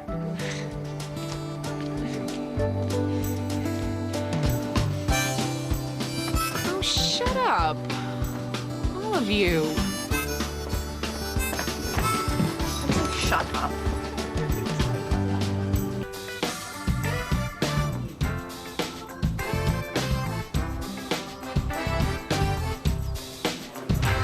Judge Faraday? Judge Gray, I hope you don't want to change your CSO again. No, it's nothing like that. I have an idea, an administrative idea, and obviously you are the go-to guy. I mean, it's within your sphere. What is it? Adoption Day. Uh-huh. Other counties are experimenting with it. We set aside 1 day every quarter to finalize adoptions. Currently, as you know, we just slot them in whenever we can. Nope. And No? By slotting them in, we cut into our backlog. I can't support anything that'll put our dockets behind. But when we slot them in, we don't give them their moment. Their moment? Well, they show up, and to them, it's as important as a wedding, and we just rush them through. These are foster children who have waited months or years to be adopted, and it's getting bogged down at the judicial level. Because judges are bogged down with more pressing cases like neglect and delinquency. So we do it on a Saturday. The weekend? One Saturday, every 3 months. We could process 200 adoptions. Judges, lawyers, CSOs, court reporters volunteering. 4 Saturdays a year. 4 Saturdays a year.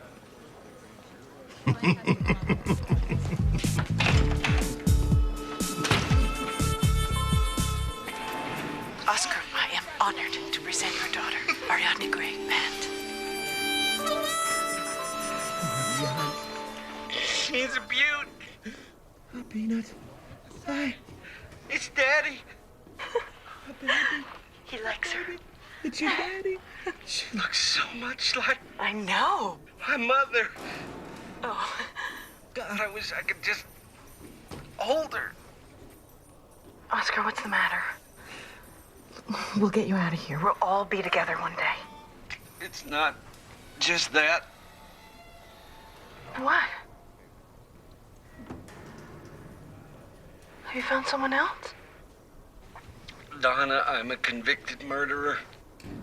Ariadne will grow up knowing you did not kill your mother. That is my solemn pledge.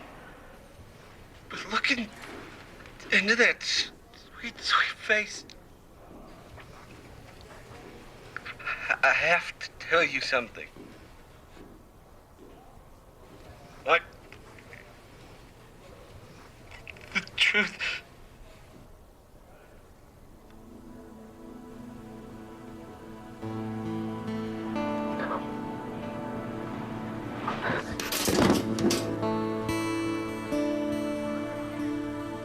No way, Oscar.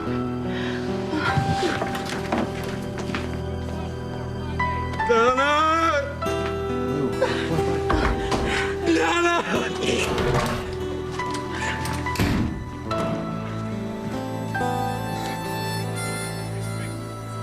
It's that condescending chuckle. I just wanted to push him out the window. No one would suspect you of killing Judge Faraday. You've been so close. He doesn't think I can get any of the judges to volunteer their time. He thinks we're all like him. We're not all like him.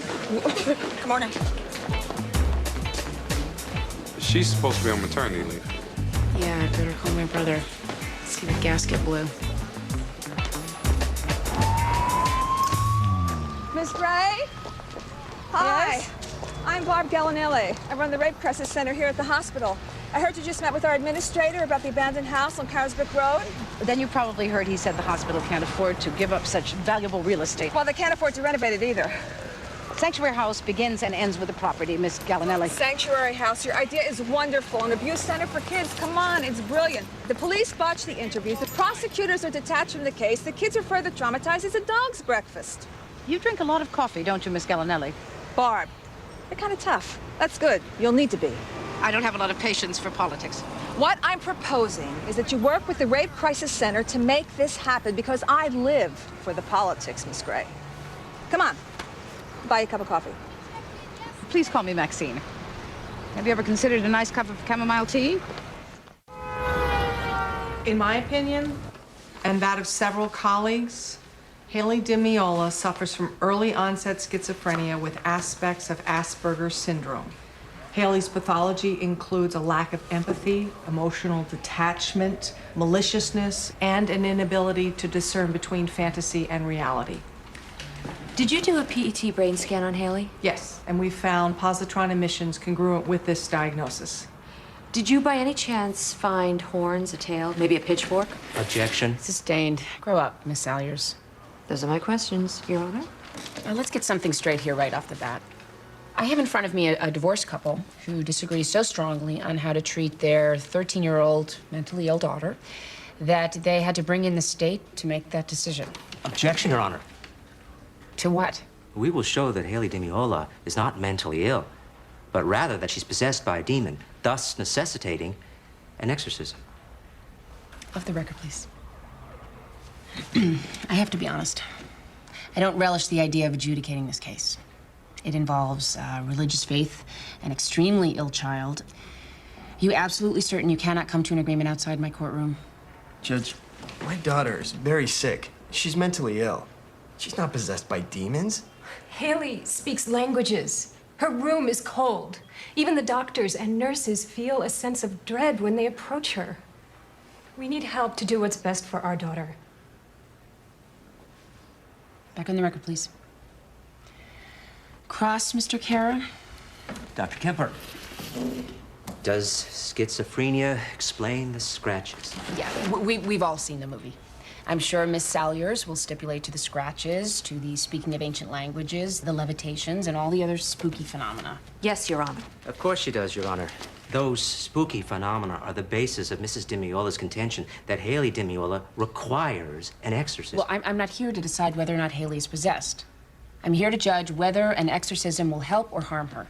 I'm not sure I understand. A court of law is not a good place to debate the existence of God or the devil. It is a good place to judge what is best for a 13-year-old girl. Your Honor, if we can convince you that Haley DiMiola is indeed possessed by a demon, then you're more likely to rule in our favor. And Miss Salyers will simply counter with arguments to say those symptoms can be explained by mental illness. Mental illness does not explain Haley's ability to rip heavy canvas restraints or the levitation of her bed. Mr. Kara, I have been through the briefs and affidavits.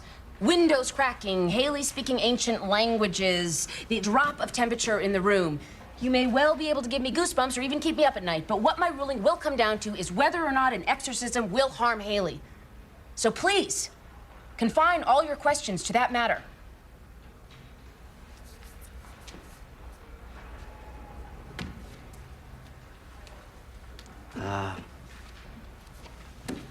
Dr. Kemper, is it not true that in several cases, like Haley's, the child in question has benefited from an exorcism? Yes, that's true. If there's no such thing as demonic possession, then why does an exorcism help? Because in many cases, the ritual of exorcism itself serves the child in a beneficial psychological way, a placebo effect, if you will. Then how do you know Haley won't be one of those children? In an equal number of cases, the exorcism has actually done harm. What kind of harm? The child forms a notion that he or she is intrinsically evil. There is a corresponding decompensation. The child feels damned.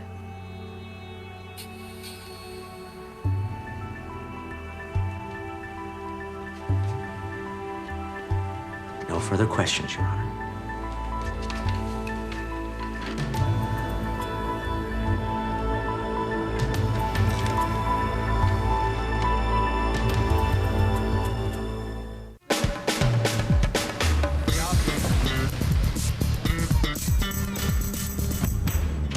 I tell you it's important. Good morning. I don't think morning. Right? If I could just interrupt for one moment to appeal to your good side. I think you should know better than to use the word appeal around a group of judges. Well, I am trying to set up an adoption day. It would mean that all judges and lawyers and court service workers donate their time one Saturday every 3 months. As you know, adoptions get held up because of our overloaded docket, so I'm thinking we give up one Saturday, we make a couple hundred kids a whole lot happier. And, you know, naturally, I'm donating my time, so... Does anyone else agree to do this? Absolutely. Judge Wiley, Judge Gemmel, Judge Kronerling.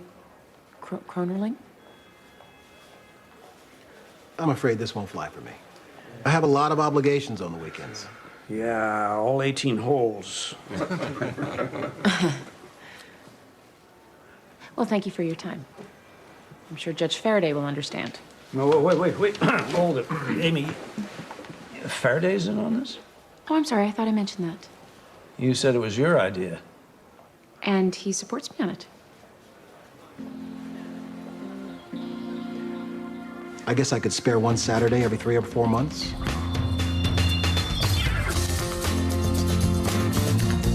Harry, I need another patty melt.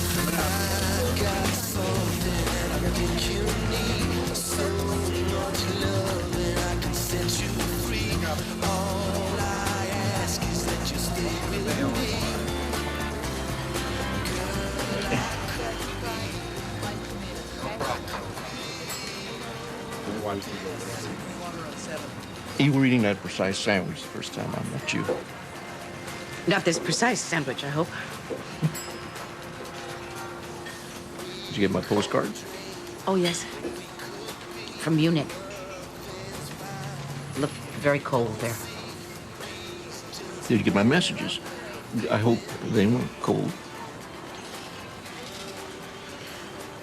Your postcards were very sweet. A welcome diversion. Things have been, bumpy. Socrates died. Yes, I know. Hemlock. Socrates is our basset hound.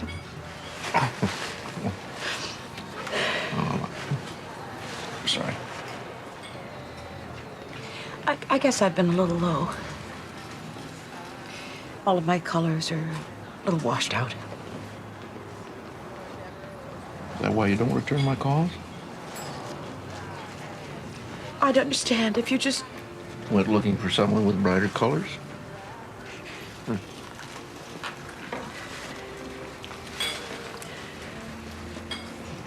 So is everything like that? Washed out? Oh, no, not everything. There is a project that I've started. No, let me guess. Saving children from a fate worse than death? Making the world a better place? Something along those lines? It's embarrassing when you say it like that. So this project, what's it called? Sanctuary House. I'm trying to figure out how to get the board of directors at the hospital to give me an old abandoned house, where, with the help of a very energetic woman that I'm working with, we hope to set up a vertically integrated child advocacy center. I'm sorry, is this interesting? Very.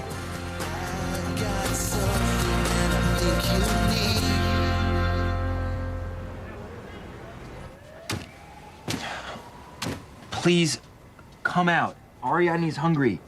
There's breast milk in the fridge. Donna, I've been taking care of Ariadne all day. It's fine. But now I have a date with Carol and I want to go on it. Just leave the baby in the playpen. She'll come out eventually.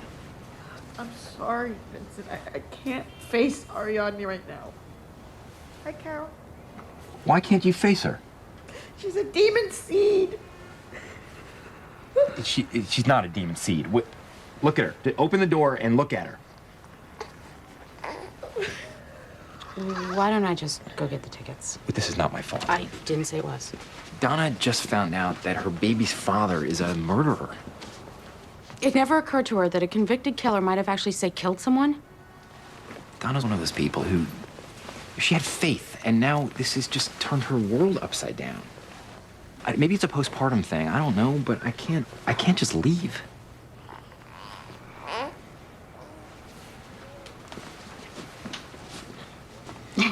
Okay. I'll meet you later for a drink. Donna, I'm begging you. I just can't. Take your cell phone. I'll call. Okay. Good luck. Bye, Donna. Bye, Carol.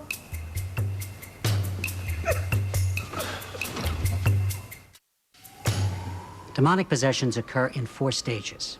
Infestation, during which time the demon circles the victim, and there are unexplainable external phenomena. Such as all the windows in the Dimiola household cracking at the same moment. The next stage is obsession. The victim suffers a major personality change. Then there is contact, in which the demon takes residence and there is a struggle for control. Finally, there is full-blown possession, in which the victim's will is totally subjugated to the demons. Haley appears to be at stage 3. Mr. Kara, I'd like you to please move on to testimony which has relevance to this case. Your Honor, if I can't prove to you that Haley Dimiola is in fact possessed, then how can I convince you that she requires an exorcism? You can start by having your witness tell me exactly what will happen to Haley Dimiola during an exorcism. Objection, Your Honor.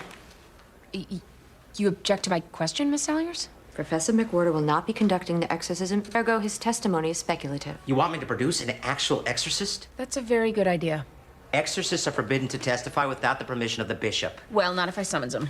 An exorcist is not likely to cooperate even if you subpoena him. Then the exorcist will come to realize that hell is nothing compared to the persistence of an annoyed Superior Court judge. His name, please. This is a Jesuit priest.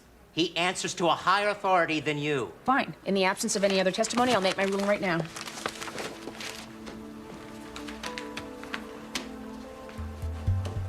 Father Paul Girardi, S.J. Issue the subpoena, Mr. Van Exel.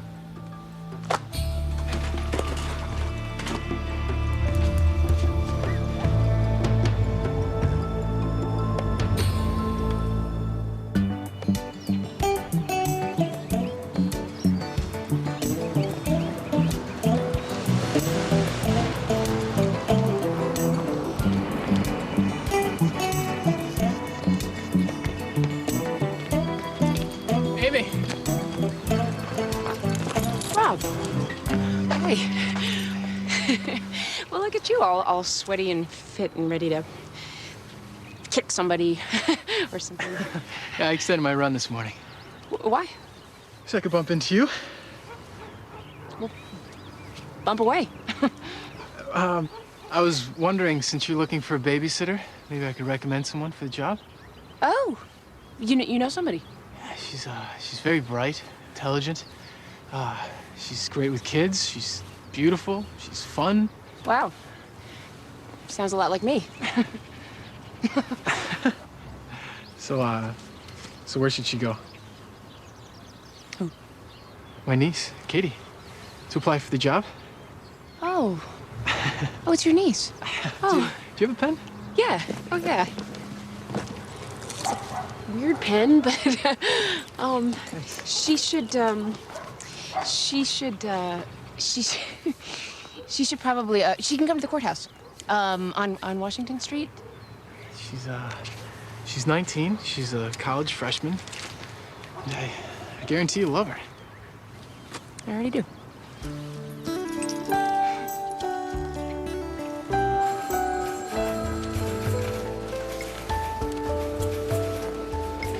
Ah, Barb, I'm writing up a proposal for the hospital board right now. I got some wonderful advice from a very knowledgeable friend. The hard part seems to be coming up with some financial sponsorship from a private source.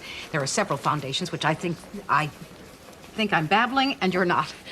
What's wrong? You got an offer for matching funds. I don't understand. Whatever the monetary value of grants or disbursements from the hospital or from the state, an anonymous private donor has agreed to match with cash. Do you know what this means? Yes, I sure as hell do. You've done it! Now, where are we going? We've got to go someplace and celebrate. I have a meeting. Excuse me. Well, congratulations, Maxine. Yes, this is my lucky day. Just for future reference, what do you like when things go badly? I have a 3.9 GPA. I'm an avid swimmer and Connecticut Mathlete of the Year. It's like athlete, only with math. I have a black belt in karate. I am an excellent cook, and I get the safe driver's discount on my car insurance. Judge Gray. Oh, I'm sorry. We're gonna have to cut this short, Katie, but I'll let you know when we can resume. I'm available immediately. Well, you are obviously well qualified. I'm just, I'm not sure if I'm gonna hire anyone at all. I've always taken care of Lauren myself with the help of my family, and I guess I'm not ready to admit defeat. You do remember we have an extended session tonight. Oh, crap and corruption. Oh, no problem. I can pick Lauren up. Sort of like a tryout.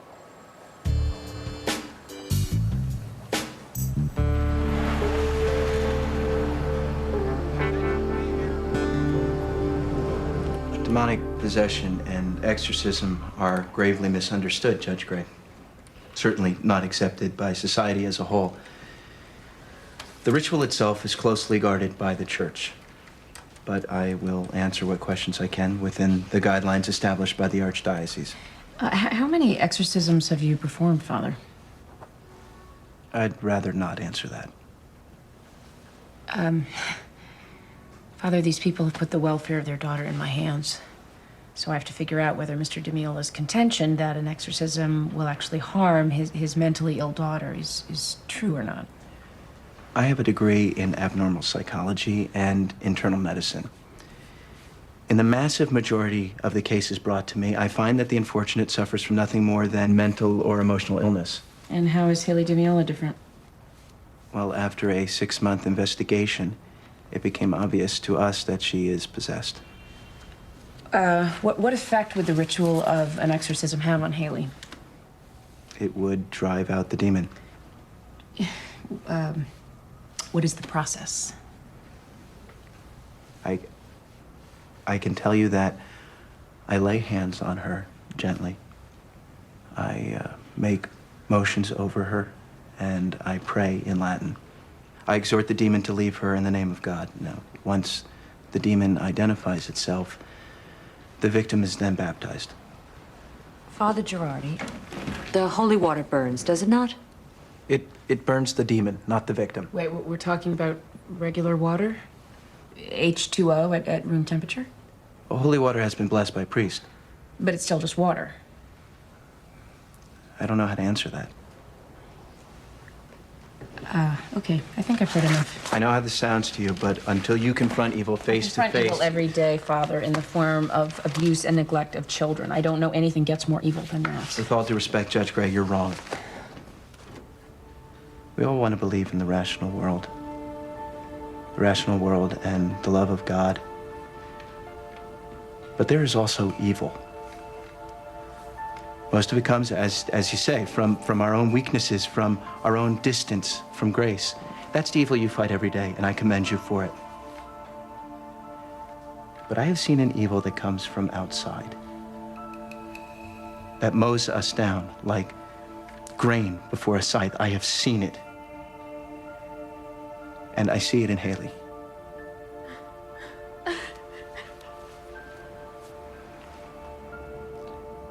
One day, her mother and I were sitting with Haley, and the demon inside her made horrifically obscene propositions to me in Latin. We prayed for strength, and for one moment, she looked at me. Haley, you understand? Not the demon. And she said, "Please help me," in her own voice. It was the terrified cry of a child. Please, don't stop me from going to her aid.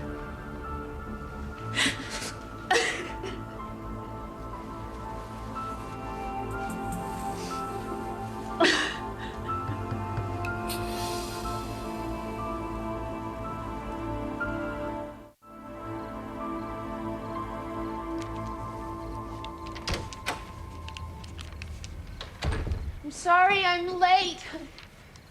Hi. Hi, Mommy. Katie taught me how to do origami. She did? What does that smell? We make cookies. You did? Mm-hmm. Did you do your homework? Homework first. That's the worst. Then have fun when the homework's done. Oh. I love Katie. Can she take care of me every day, Mommy? Well, yeah, she's gonna pick you up from school, but I'm home now, so we can do stuff. Like what? Crazy eights. I'd rather do origami with Katie. What should I make next? Let's see, we can make another tiger. Okay. Can you do that? Okay, we'll get this one out. Hold your tail. How careful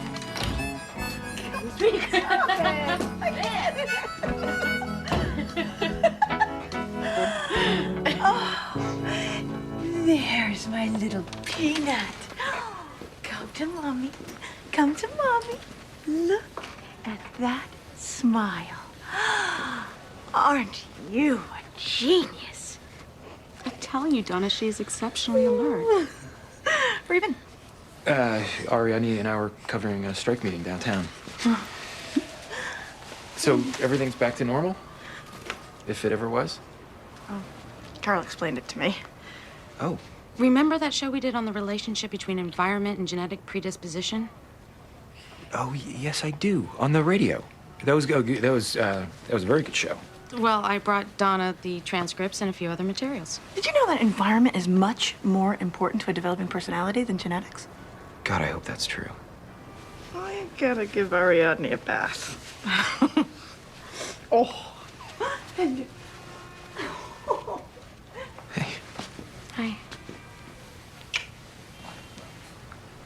So did we do a show like that? It was before your time. I wanted to include you. You're just showing axe murderers and their demon seed offspring? Donna's very intelligent. All she needed was a few nurture versus nature facts. I also got her to take a B12 supplement. She was depleted. Fighting ignorance with knowledge, that's quite a radical concept. It was selfish, really. I wanted you back. And the woman obviously needed a little reassurance. I'm good at that. Well, I, for one, am feeling very reassured.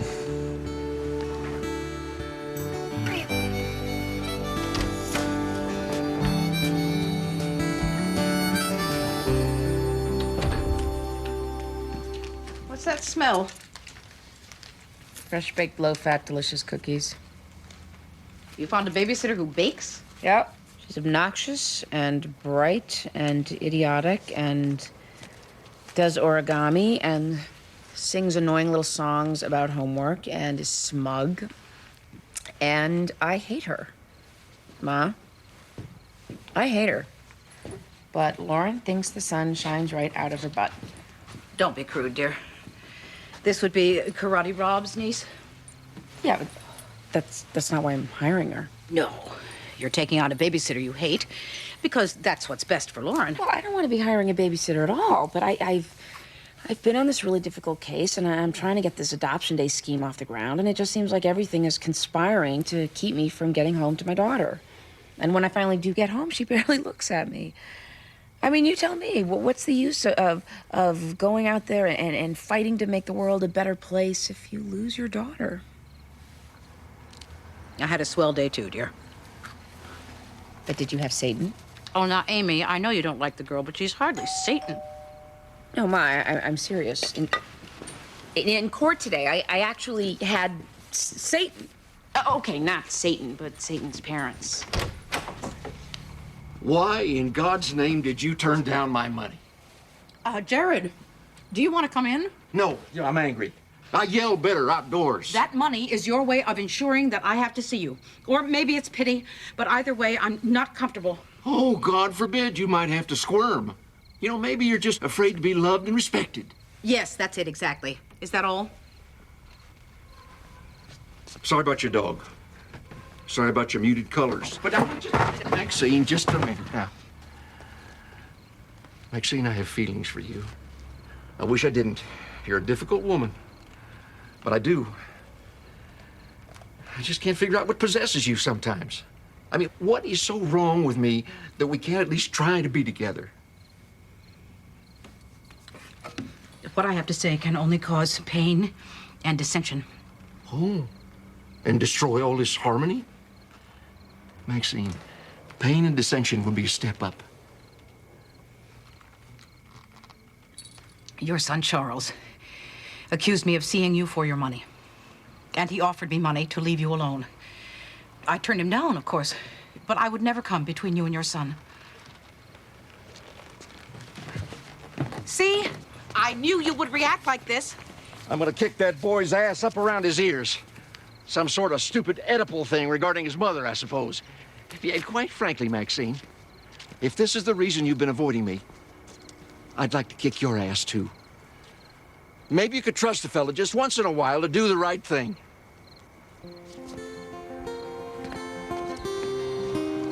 Wow.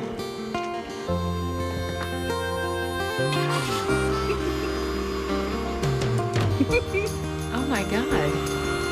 That's exactly how I sound to Karate Rob.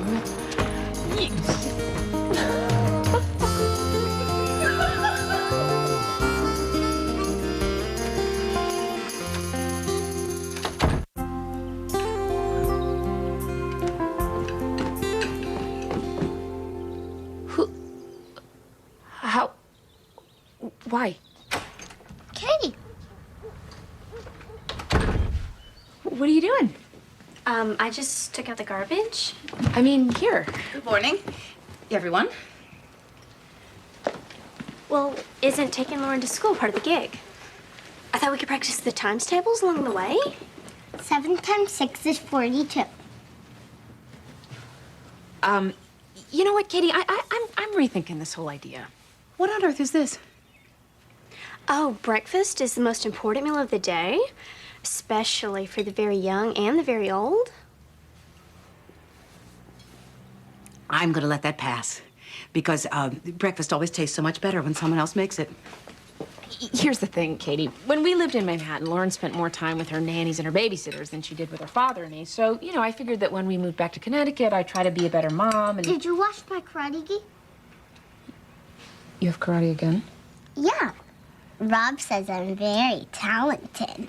Yes, and we know why. Oh, you can't say I told you, but my Uncle Rob, he has sort of a thing for you. For me?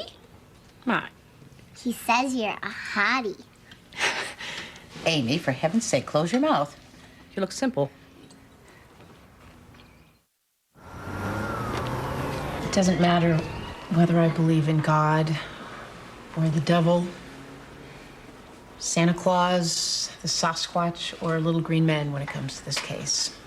I know this has been very frustrating for Mrs. DeMiola and her counsel, but I simply cannot adjudicate on whether or not Haley DeMiola is possessed by a demon. Now, fortunately for me, this case does not come down to fundamental beliefs. It comes down to the best interests of a child. Mrs. DeMiola and Father Girardi believe that Haley is possessed, and Mr. DeMiola and Dr. Kemper believe she's the victim of Asperger's syndrome and schizophrenia. As to whether an exorcism would help or harm Haley, I might as well flip a coin. The best interests of the child. Well, at the end of the day, I'm required to say that I did everything possible. Haley called out for help. She called out to her mother and to Father Girardi, and through them, perhaps, to me. I can only hope that somewhere in her diseased mind or from behind a demon, Haley knows what she needs.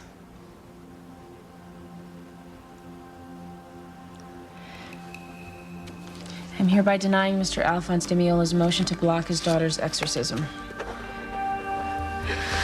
Thank you. God bless you. Okay, then. Okay.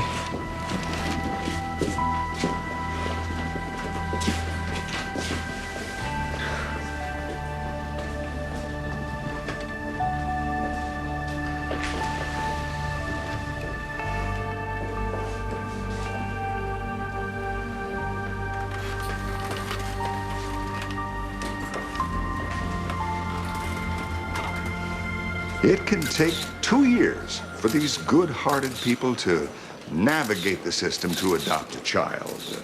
Redundancies, the bureaucratic runaround, red tape. Oh, there's nothing I can do about any of that. So I asked myself, what can I do?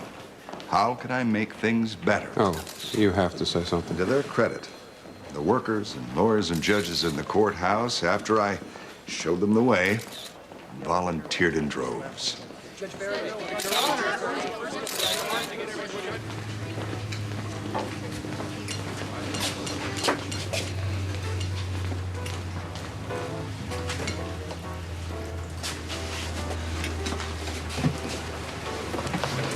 Honest to God, Jared, are you having me followed? It's Tuesday night during a very rough week. Where else would you go to get a little peace and quiet? I pay attention, Maxine. We got the house. Congratulations.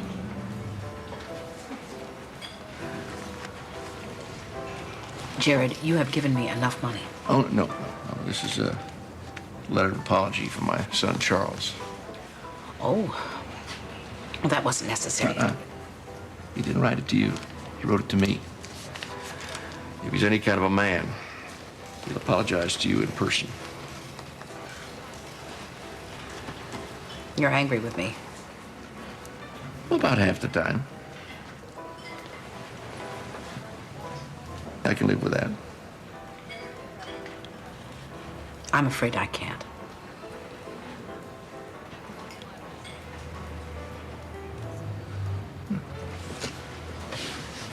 Because I can do better. If I can't get that down to a quarter of the time in the next 6 months, then I really won't deserve a sweet man like you.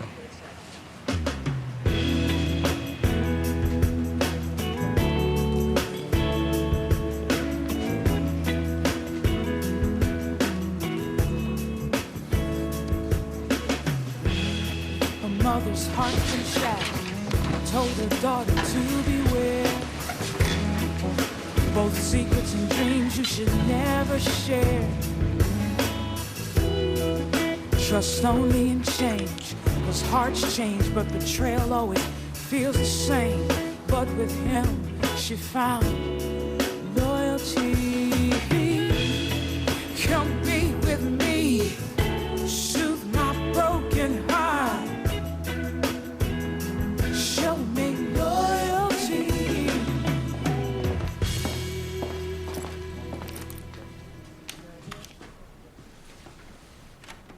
You're here late.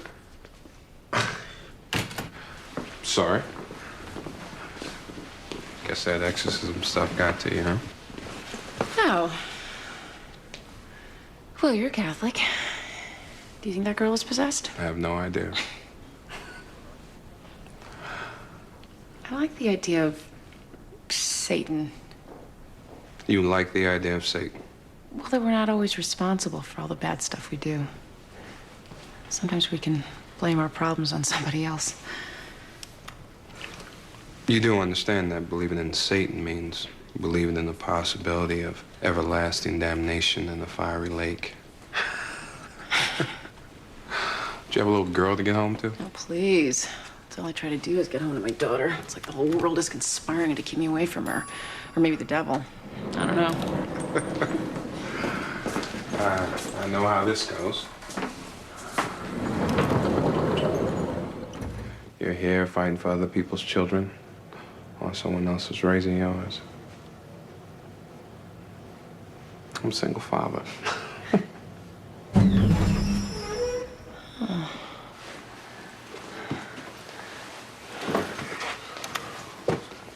Come on. I want to go home. Let me go home.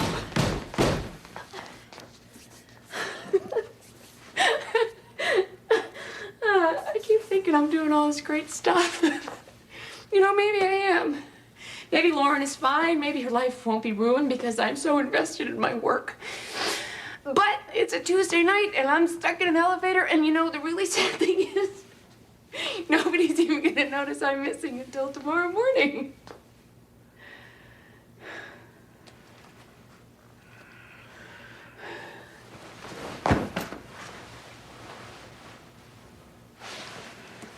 Jump with me. 1, 2, 3.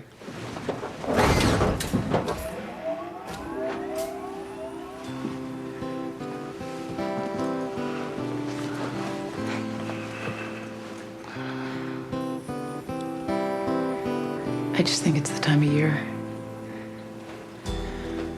It's the short days. Everything goes so fast, you know? Yeah.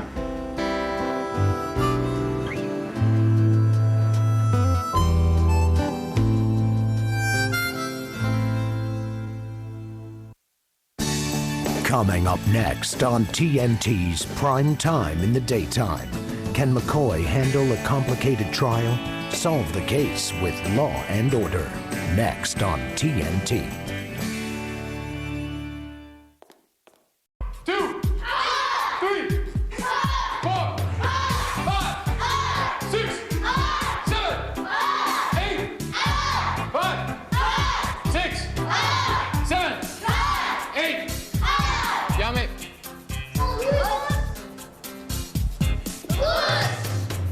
Okay, dismissed. Great job, everyone. Remember, yellow belt test on Saturday. Work on first and second kata. It's Mommy's ninja kung fu assassin girl.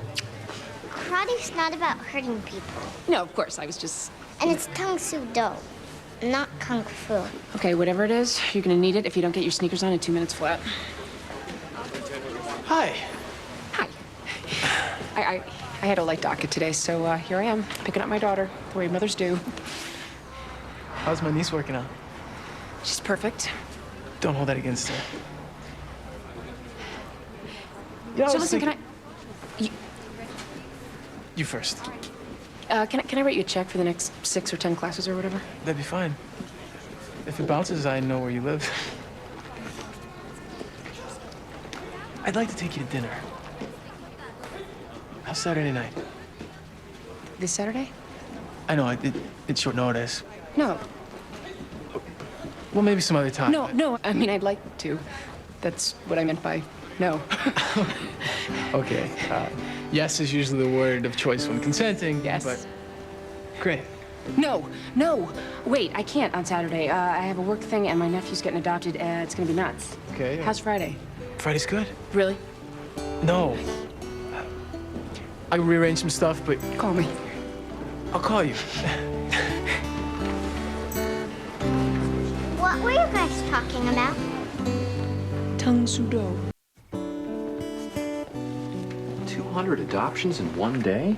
Is that reasonable, Amy? Well, adoption days have been successful in other counties. I think we can do it. Amy organized the entire event. I'm getting a little bored with you being exceptional. Yeah, not bad for somebody who isn't even gifted.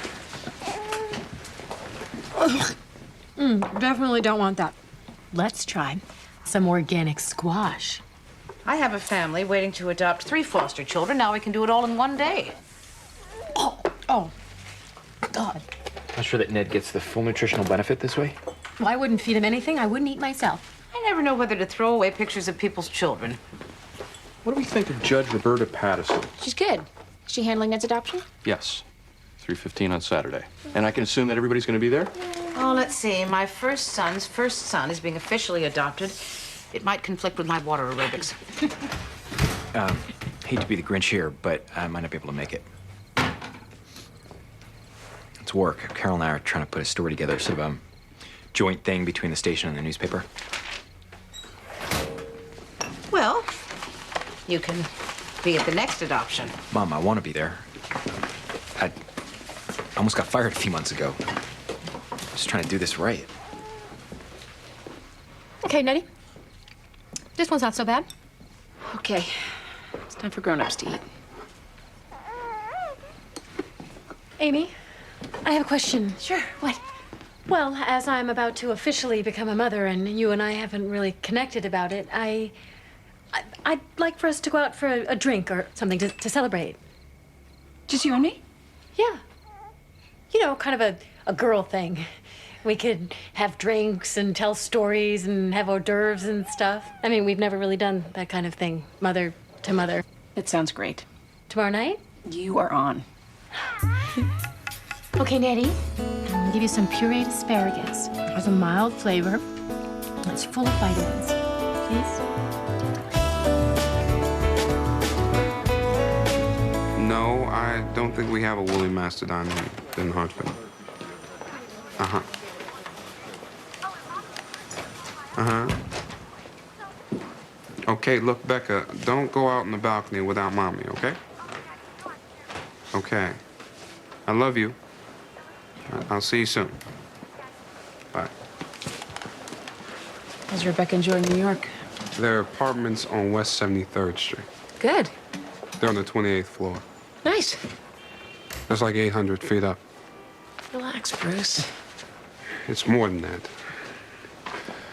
Mia's starting this day spa business. She's going to be running around. If it doesn't pan out, I don't know she's not going to try to take Rebecca to Paris or Budapest. Wow. New York to Budapest in 2 neurotic steps. It's not bad. If it makes you feel any better, I'm a wreck too. About what? The new parking stickers. Adoption Day. Aren't you excited? This is me excited. Hey, I just know how much work it took for both of us. I was a part of it. You did all the heavy lifting. What if it's a disaster? It was all your idea. By the way, Rob Messler called? Oh, really? Any messages? No, but there was a phone number. I heard screaming in the background. Yeah, he's my daughter's karate teacher. I'm kind of having dinner with him. First a cop, then a karate teacher? Why don't you just get yourself a bodyguard? What can I say? I appeal to men who know how to kill. I'll see you out there.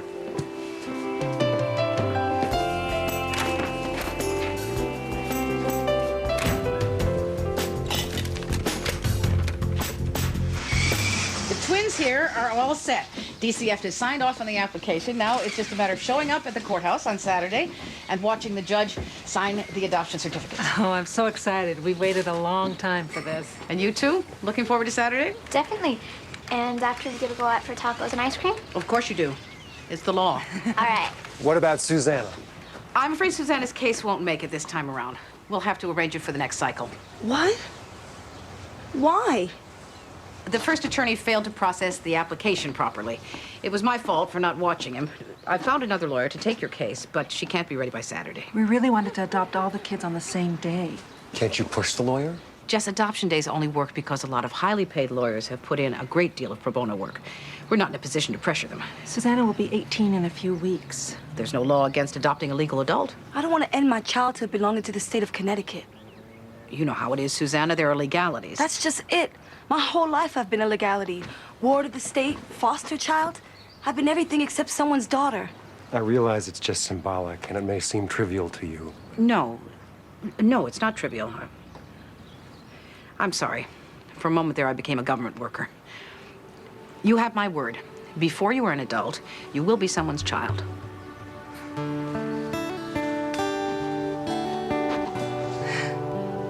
Lan, since I've taken over management here, I've made more of an effort to do hard news. Now, Carol has an idea, and she feels that Vincent is the guy for it. Now, his other spots have been well received. All right. Let's hear it. It's about kids doing hard time.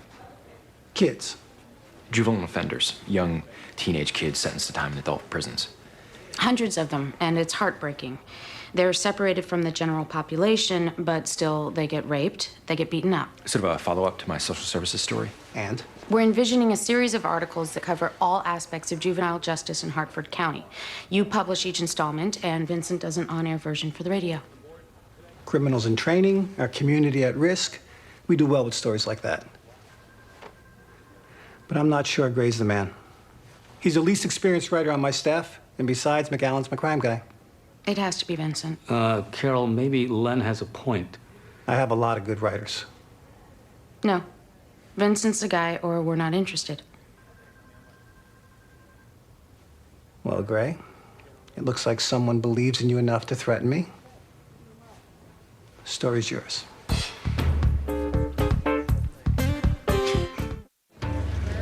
If I had known how great parenting would be, I would have done this years ago.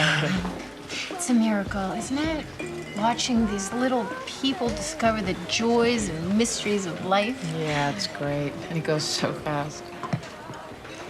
When? What? When does it go fast? Because right now it seems to be going not fast. Well, in the beginning, it's a little tough. Like sleeping through the night? That's not going so fast. He's old enough now, you could Ferberize. I want to Ferberize, but Peter says no, he's too young. Can't bear to see him cry. He's such a softy, Peter is. Someone even say he's a wimp. I wouldn't, of course. Whew, these are going straight to my head. Well, how long has it been since you've had a night on the town? Oh, you know, the 80s. I just wish they would get their information straight. Who? All the baby books. Sterilize the bottles in boiling water. Oh, no, don't put the bottles in water. Use the microwave. It's safer. Of course, there's nothing better than breast milk, but I don't have breast milk now, do I? Well, I wouldn't worry about that. I didn't breastfeed Lauren for that long. And then he starts with the whining. Not the crying, mind you, the whining. This noise that sounds like a car engine that won't turn over. No one tells you about the whining.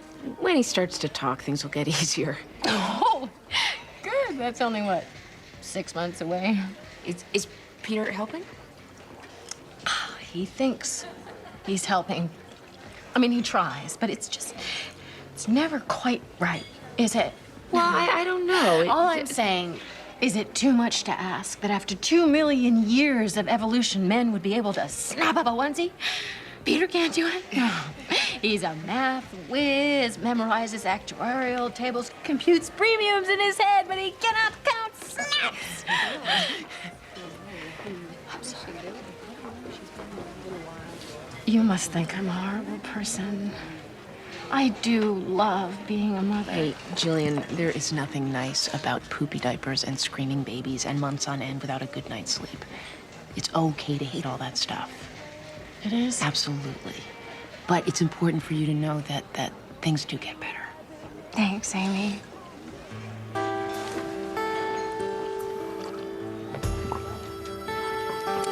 Can we have another?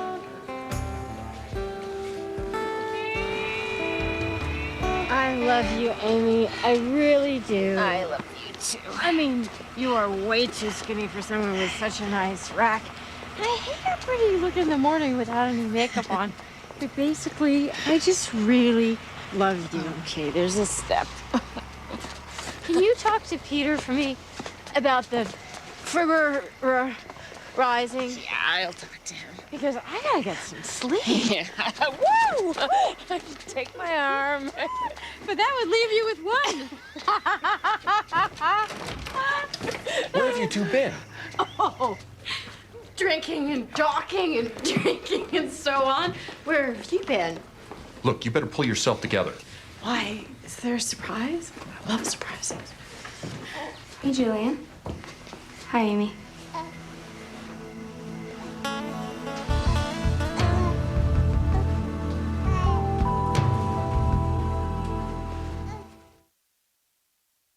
Can I snip your cheek? How about your ear? How about your ear?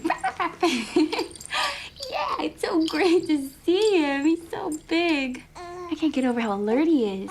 He's in the assimilation and accommodation stage. Oh. He's fine. Which we could have told you on the phone if you called like we agreed. I know. Sorry for just showing up like I did, but I was afraid if I called to ask to see him, you would have said no. At least we would have had a choice. Peter, come on, everyone. Let's give Ned and Evie a few minutes alone. Hey, what are you looking at? Hi. We have to start thinking about a strategy. We need a plan of action if she decides to challenge the adoption. She can't do that, can she? I don't see any problems. Evie made her decision to give up Ned a long time ago. She can't take it back. But can she hold things up? Just because Evie's here doesn't mean she's gonna try something. What if she files some kind of emergency motion or stay or something? The most she could do is ask for some kind of formal visitation agreement. What's that? Well, it would allow her to be involved in Ned's life a little. Just birthdays, holidays. Oh, God. Well, she can't take him back. No, Ned is your son, and he's staying that way. But you should have your lawyer inform Evie that there'll be no more unscheduled visits. If there's nothing to worry about, then why do we need to call our lawyer? Just take it easy, Jillian. Evie's parental rights have been terminated. There's nothing she can do. I'm sorry, I didn't want to leave him alone in there. Yes, of course. Hi, sweetie. Yeah. Yeah. Mama's here, Nettie. Mama's here. Yeah. How are you? Yeah.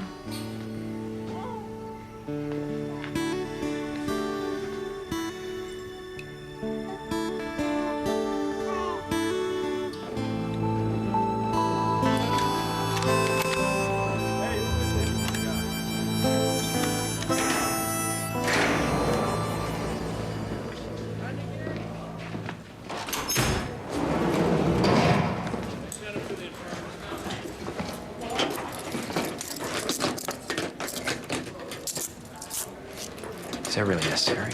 No physical contact. We can terminate the visit at any time. Otherwise, you got 20 minutes.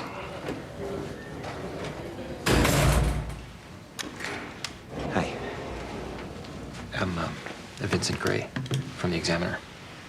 Hi. My name's Frank Lee. Thanks for meeting with me. Are you going to get me out of here? I'm not sure I can do that. Because other lawyers said that we could maybe make an appeal. I'm not a lawyer. I'm a reporter. Tell them I promised to go to school. I won't ditch. I'll listen to Janine. I'll do whatever she says. Do you know why you're in here? It wasn't my idea to rob the quick shop. It was Tony's. He said no one would get hurt. And I didn't know about the gun. Your lawyer told me that you're serving 4 years. Yeah. But Tony, he only got long lane. But he had the gun. It's not fair. No, it probably isn't. Can you help me? You can tell him about the gun. Yeah, maybe I can. I mean, I want to tell your story. I'm missing school. I was supposed to make a relief map. Of South America, I missed Duncan's class. Maybe they'll let you hand it in late. You think? I miss my family. That man that was killed, he had a family too. It's just that this girl has spent her entire childhood in foster care. Miss Gray, Maxine, when you gave this to me 2 weeks ago, you must have known I couldn't possibly be ready by Saturday. I know. Yes. But Susanna wants to be adopted before her 18th birthday in 3 weeks. We are talking about half a city block near the West End, right on the Fulham Road. My client would, what is the word, kill me if I stayed in Hartford an extra day and botched this. You show up for court at noon. You get on a plane 1 hour later. 2 at most. In midday traffic? I don't drive that fast. We'll provide a car at our expense. DCF is gonna send a car for me? Maxine Gray is going to send a card. I'll pay out of pocket. Sorry, no. Ms. Lansdowne, I have been with DCF for over 30 years. I've seen my share of pressing cases, and I've made many of them work, one way or another, because lives were at stake or something was about to be done that couldn't be undone. Just this once. I would like to see the system provide more than food and shelter and basic safety. I would like this once to see us grant a wish.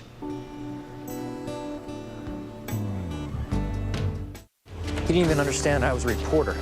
Frank's 14. He doesn't understand much. I'm not saying that my client's a saint.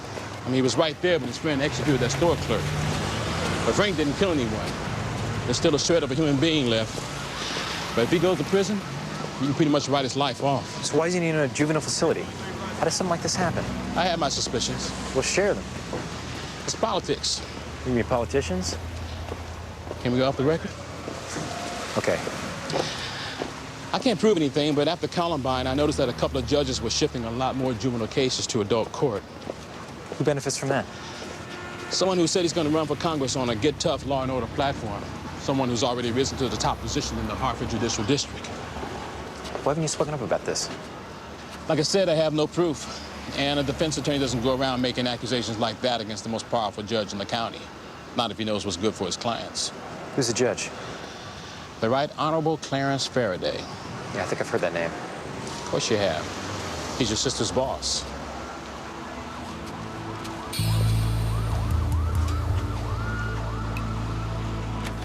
Okay. That's 24 adoptions, you alone, and there might be some spillover from other judges. Up or down? Down. Faraday's very excited about this, you know. Not gonna get any credit. Well, that's not what I'm in it for. Earrings? Judge Gray, I'm really not comfortable in the girlfriend role. Right. Sorry. But I'm sure your day's gonna go fine. Judge Gray? I'm sorry, Judge Gray's about to leave for the day. No, that's okay, Bruce. I'll see you tomorrow.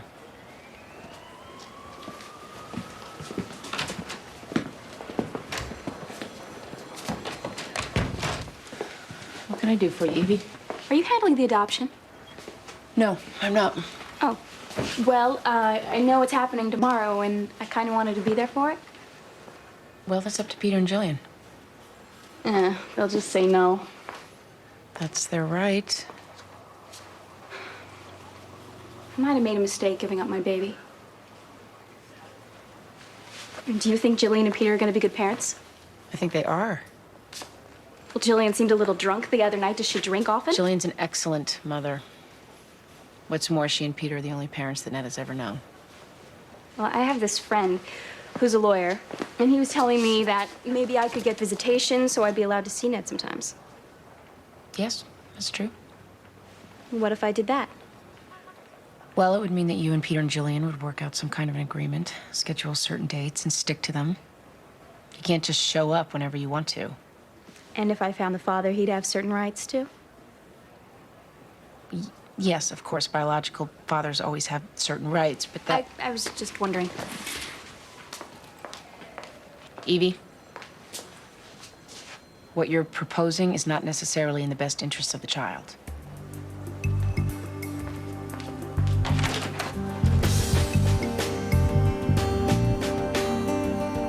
So then I was in this big Wall Street firm, and our specialty was defending our slimy corporate weasels from the depredations of slightly more slimy corporate weasels.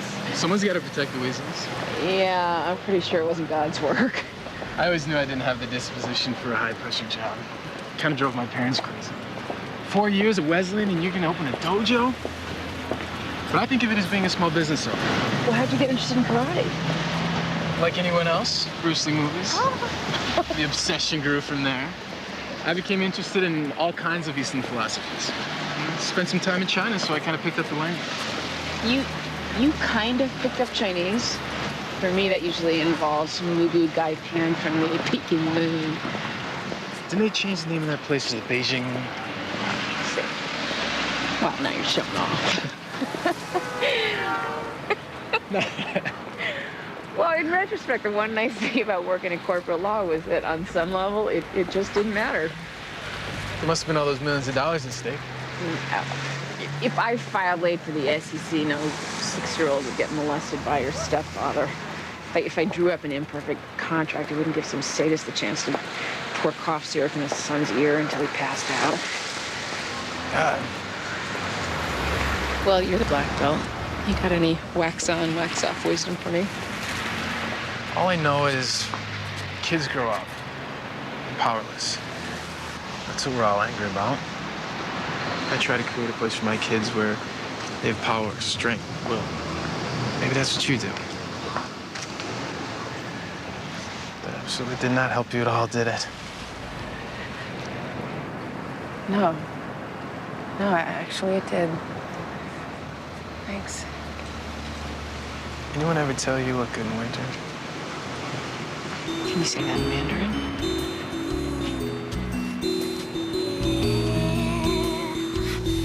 These times are trying. Inside I'm smiling. I wanna feel the way I used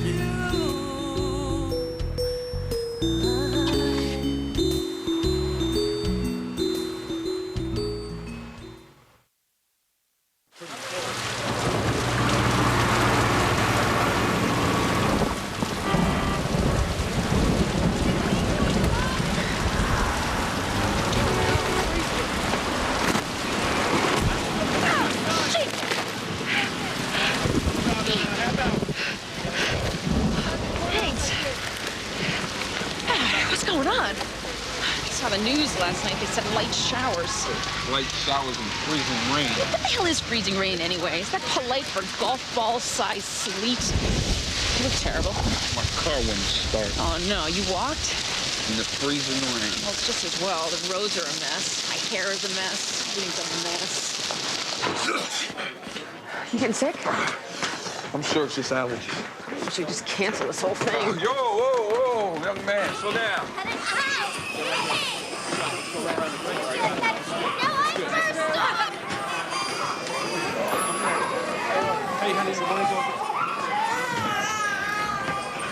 This is not quite what I pictured. Don't worry, it'll be fine. Look, the scary guy from Channel 10. Had nightmares about that tooth factor. People ask me, Judge Faraday, why are you doing this? And I tell them, adoption day is all about the kids. It's all about family. Do you have any anti-nausea drugs? Let's get out of here. Oh, there's one of our esteemed judges now. Judge Gray. Get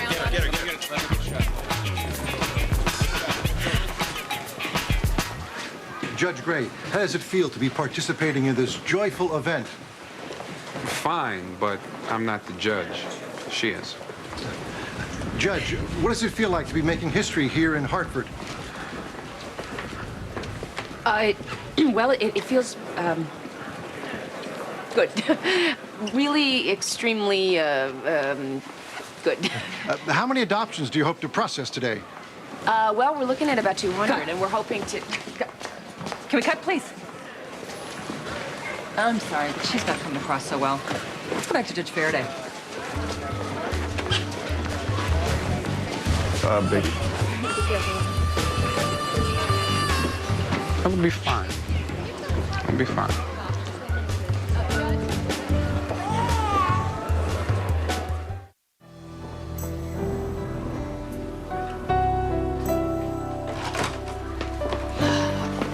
You can hang meat in here. Maintenance didn't get the memo about this weekend, so all the furnaces are shut down. Well, who the hell let that fall through the cracks? We did. Oh, really? But they've put in space heaters in all the courtrooms, so. I have a brilliant idea. Talk me out of it. So how'd it go? What? Date with the Karate Kid. He's just a few years younger than me. You never mentioned he was younger. No, I mean he's 25-ish. He's very mature. Besides, it wasn't really a date. It was more like an outing. An outing?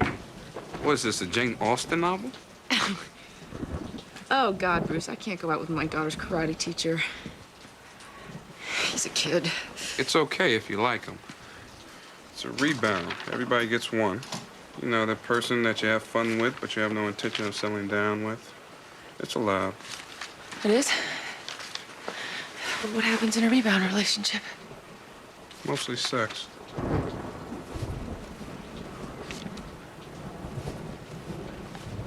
I'm not going to sleep with my daughter's karate teacher. That's insane. I want a real relationship. Okay, forget I mentioned it. Honestly.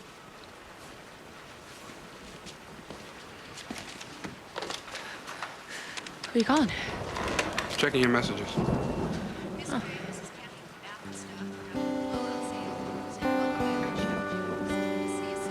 Anything? No. Oh. I'll just go fire up the space heater. Thanks.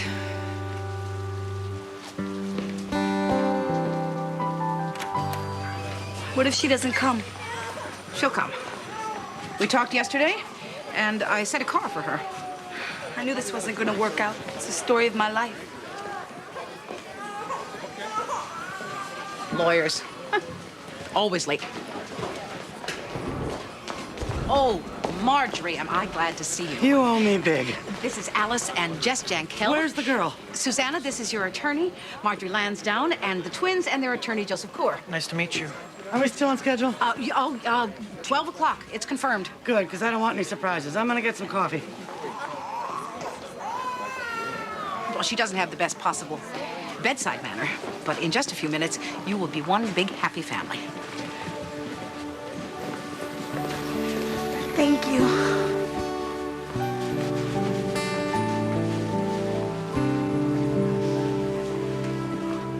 Well, I'm sorry about the temperature, Mr. and Mrs. Flatner, but that won't prevent us from getting on with the business at hand, which is making Megan your officially adopted daughter. Now, I see you brought some other people with you today. Would you like to introduce yourself, you guys? These are our sons, Stephen and Jeffrey. They were adopted last year. Oh, and now it's Megan's turn. Megan, are you excited? I'm cold. Yes, we're all cold. So we'll try to do this as quickly as possible. Now, once I issue the adoption certificate, Megan will be your real daughter and must be treated in all respects as your lawful child. You will bear the same rights and responsibility towards her as you do towards your other Yes. children. We understand.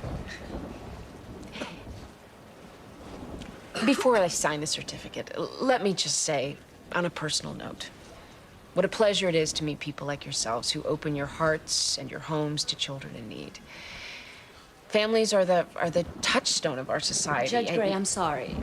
We've been through this twice already, and with the weather so bad, we like to just get on the road while we still can. Of course. Well, then, by order of this court, by the power invested in me by the County of Hartford and the State of Connecticut, I hereby sign and issue the adoption certificate for Megan Louise Plattner. Congratulations. Thank you. Well, would she like a teddy bear? We already got some, thank you.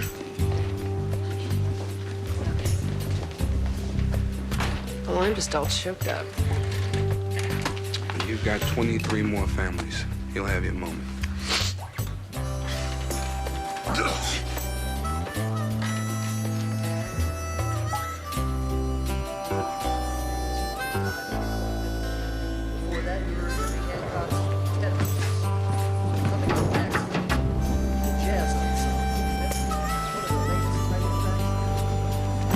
I'm sorry I'm so late. Buses aren't moving. I had to walk. It's sleeting like crazy. Really? I thought it was freezing rain.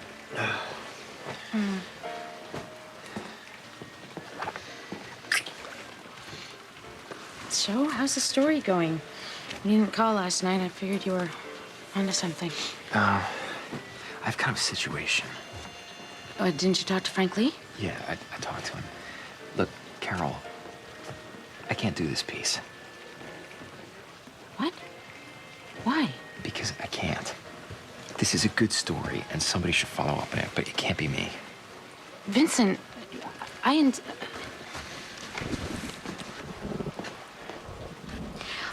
insisted on you writing the story. This will look really bad for me. I know. I'm sorry.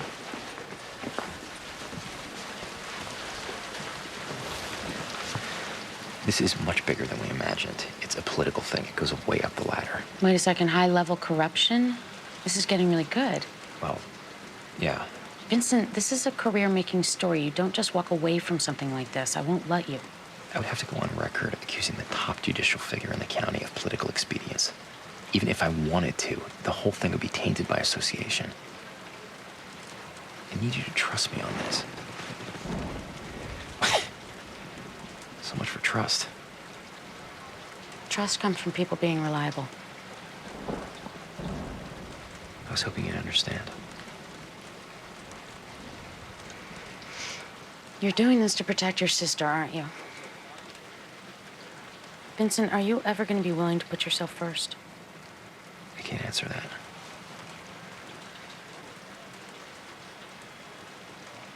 Then no one else will either.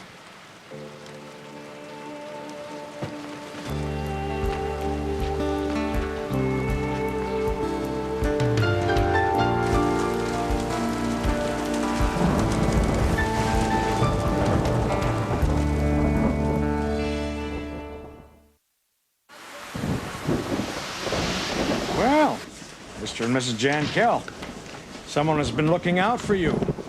My docket has been full and locked up for some time now. We've been lucky, Your Honor. Now, today I'm signing off on the adoptions of Ginny, Todd, as well as Susanna. All lawyers present? Yes, Your Honor. Yes, Your Honor. Well, let's get the formalities out of the way. First, in the matter of Susanna, Miss Lansdowne has submitted all of the necessary papers. Now, Susanna, you realize you're being adopted and that you will, from this day forward, be considered the legal child of Alice and Jess Jan Kell. Yes, sir.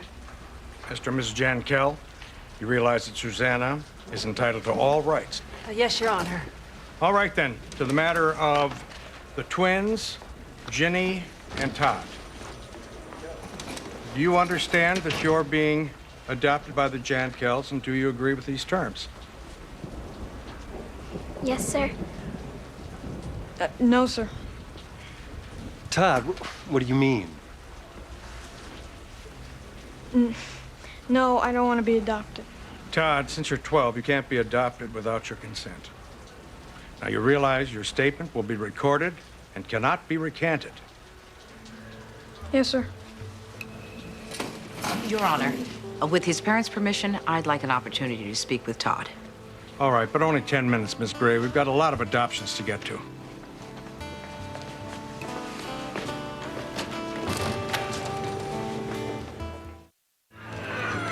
Come on, Nettie. Wave to Daddy. Come on, this is your big day. Come on, give us a big smile. You too, Mommy. My jaw is starting to hurt, honey. Okay, I'll give you a break.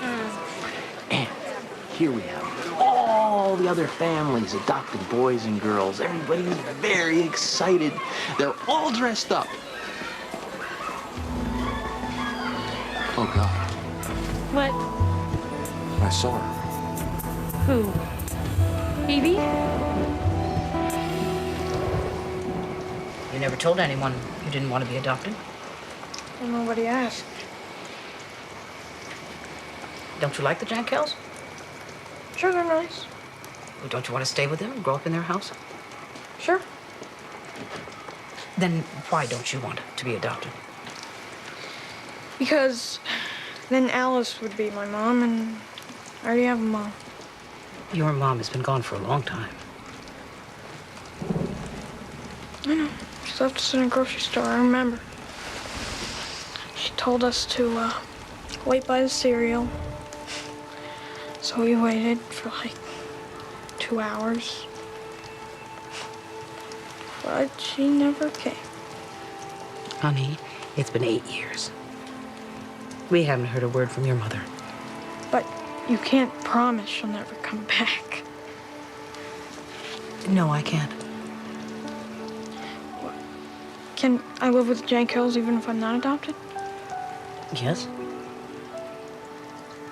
Okay, then I don't want to be adopted because if my mom ever comes back, then I don't want to be her kid again.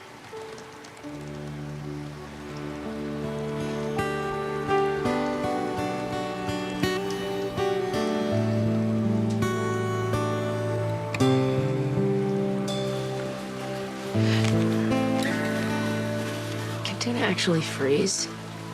Apparently so. Hey, am I interrupting?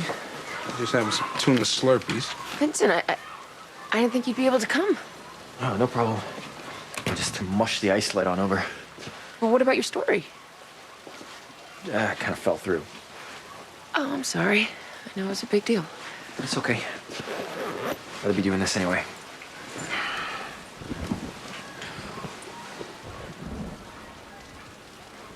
Okay, I'll just go chisel the ice off your bench. Back in 5. Is Carol coming? Nah, I doubt it. Things are pretty busy, huh? Yeah. Well, I'm really glad you could come. Look. I know things have been kind of tense between us lately. I guess that just happens when people actually start living their lives, which is I haven't been doing up until now. So we're probably going to continue to disagree about stuff. But I just wanted to tell you, I really respect you. And I think what you do is incredible. Vincent, I really needed to hear that. And also, I love you. Oh. Oh, my God. And also, your nose is running. It is? I besmirched the sleeve of justice. It's off the record.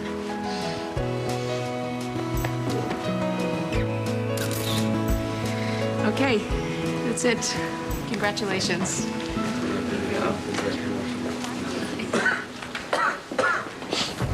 Okay, that's it. 24 cases finalized, and you have 10 minutes before Ned's adoption. Good work. Go home, Bruce. You're sick. Thank you. Judge Gray, about today. It was a disaster, I know. Made me proud what I do. Thank you. Oh. Well, thank you, too.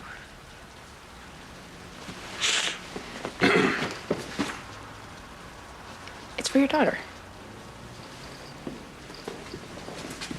Oh, by the way, he called. Who? Rebound Rob. Oh. Thanks. Peter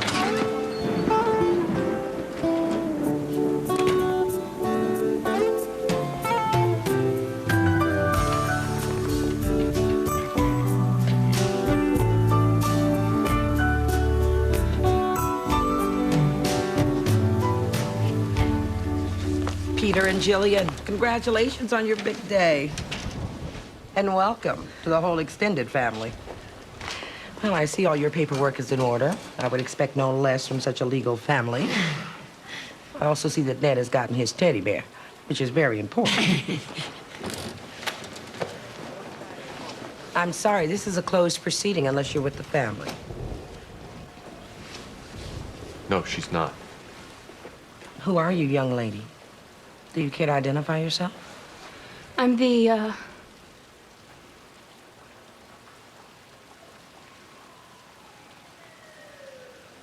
Nobody. I just wanted to watch. Well, that's up to the parents.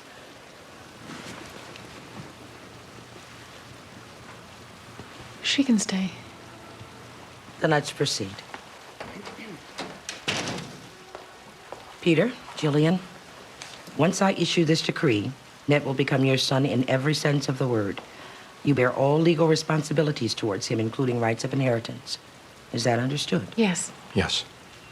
And we'll have to assume that Ned would agree to be adopted if he could speak. So by the power vested in me by the County of Hartford, the state of Connecticut, I issue this adoption certificate. Edward Matthew Gray is all yours. Congratulations.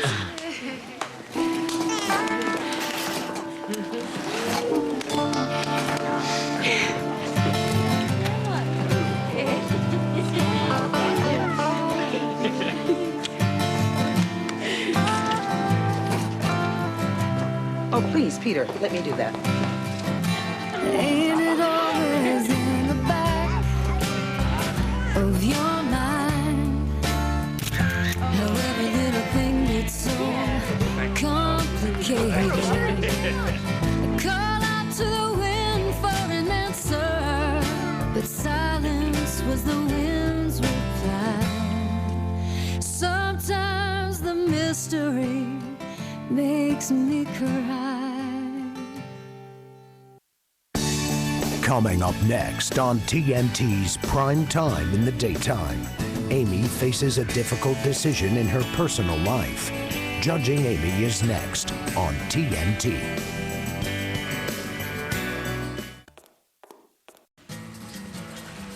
I don't know why I'm doing this. One of the advantages of being married is that you get to be fat. You're doing it so you live to be 90? Another advantage of being married is you no longer want to live to be 90. Good point. So how was your date with the karate kid? It wasn't a date. Excuse me, how was it when you two went to the same place at the same time and ate food at the same table and he paid? It was fine. Oh, fine. Fine's very helpful. I feel just like I was there. You know, it was cute, but... Cute? What's a good start? No, cute, comma, but, ... So what's wrong with him? He's Lauren's karate teacher. So what? And he's young. Young's not a handicap. Face it, how many guys our age do you meet that you want to sleep with? Are you kidding? Try a couple years of celibacy. That guy next door with the 3 teeth in the walker, he's looking pretty good to me. Hey, Michael has Lauren tonight. You wanna go to a movie and you can point out all the young guys with cute butts? Sorry, I can't. It's family board game night. Family what? Every Tuesday we stay at home and play a game. It's one thing we try to do as a family. It's hokey, I know. No, it sounds nice. Well, we make up our own rules. I mean, like Monopoly, the kids trade junk food for hotels, and if they roll doubles 3 times in a row, they get out of chores for the week. I'm usually out first. So I pop popcorn and make nachos, and I think the guy's cheap, but I haven't figured out how. See, that's another reason for you to have a fling, because I can't see you making nachos and playing board games. I could do that. Amy, enjoy the karate teacher and then tell me about it in lurid detail. Come on, let's get this over with.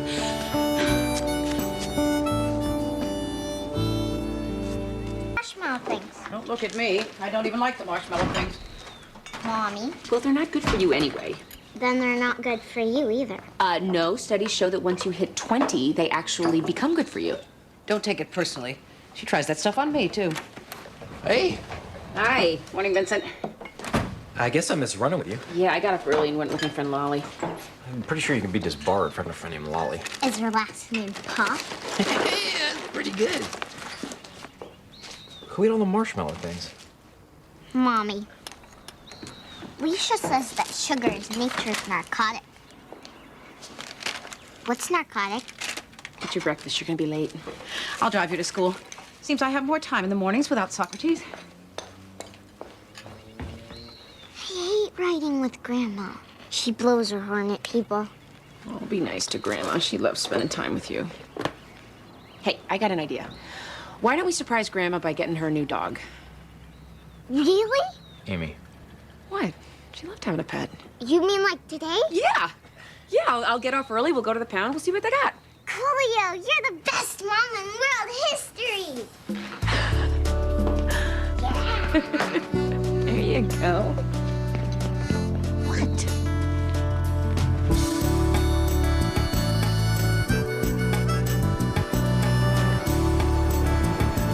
And then you have a preliminary hearing on a truancy case, but the ASA is Maureen, no show Mo Thompson. So that could go away quickly. What would happen if I wanted to go home early? Depends. You bring a note from home? Daddy! Hey, what are you doing here? I'm coming back early. Really? Yeah. You remember Mia? Yeah, of course. It's good to see you again. You too, Judge Gray. I'll be there in a minute. Right. Take your time. You weren't supposed to be back until next week. I know. But the tile guy ordered the wrong grout, and the painters didn't show up, and it was a mess. So we came back. Is there a problem? No. I'm always glad to see both of you. Just a little unprepared. Well, don't worry. I'll entertain Rebecca. Or you could play hooky and go with us to the zoo. Yeah, Daddy, why don't you? I have to work. Daddy's no fun, is he? Daddy would be a lot less fun if he were unemployed. Okay, then. We'll see you later. Bye, Daddy. No, bye, sweetheart. Mia, I want her back by 8 o'clock. Okay. Mia, we need to talk. Fine. Come on, sweetie, let's go. Thanks. He's a nice-looking boy. Smart boy, too. Used to be one of my best students. Care for any of this powdered napalm? No, thanks. I'm trying to quit. Evan is no longer a good student. Over the last 6 months, he's lost over 50% of his hearing, and his grades have gone down proportionately. I met with his parents. They're at a loss. The doctors have run every test in the book and can't come up with anything physiological. How did you get from there to DCF? There's something wrong here. I had Evan's older brother, Scott, and his sister, Ashley. And there's a trend. Cute, smart children with everything in the world going for them. Yet they cower like whip puppies. Do you suspect physical abuse? I've never seen any bruises on them. And the parents are like Mr. and Mrs. Model Citizen. I didn't have any real reason to call you. But you and I have been in the trenches a long time. And when I tell you that my gut tells me something's wrong, I know you understand what I'm talking about.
Dr. McCrae, if HIV doesn't cause AIDS, then what does, according to your theory? I don't believe there is any one cause. I suspect that it's brought on by several simultaneous strains on the immune system, such as lifestyle, recreational drug use, the drug cocktails given to HIV patients, especially protease inhibitors. You are aware that the vast majority of the scientific community considers you way off base and, in fact, dangerous? Yes. I suspect that you, like most people, have bought the oversimplified hype created and sustained by the AIDS industry. And it is an industry. Please enlighten me. The so-called AIDS test does not test for the AIDS virus. It tests for the presence of antibodies. A person could test positive for antibodies and still not have developed AIDS 20 years later. And there is absolutely no scientific data that proves HIV causes AIDS. All scientists can prove is that there is a strong correlation between HIV and AIDS. Why are there no mainstream doctors who agree with you? The AIDS establishment has made certain that we do not get the funding to challenge them. And they publish articles calling us kooks so the public won't believe us. Dr. McCrae, can you prove that breastfeeding does not transfer HIV? No, nor can the other side prove that it does.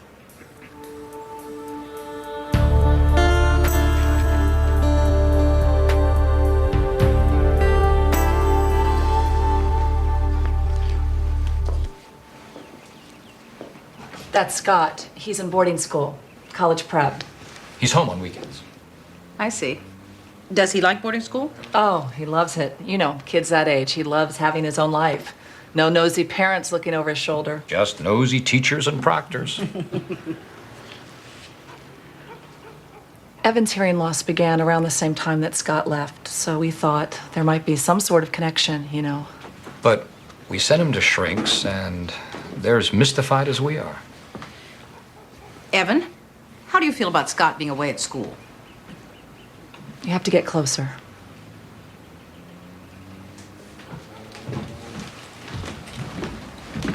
Evan? Do you miss Scott when he's not here? I like Scott being away from home. His friends are jerks. They tease you and tell you to get lost. How'd you know? I have an older brother myself. Some things never change. Evan, do you wish that Scott was still living here at home? I guess. Are you a detective? Well, yes, in a way. I'm trying to solve the mystery of Evan's hearing problem. Do you have any ideas? Not yet. But I want to be a detective when I grow up. What if I appoint you my assistant on this mystery? And you can call me if you find any clues, okay? Okay.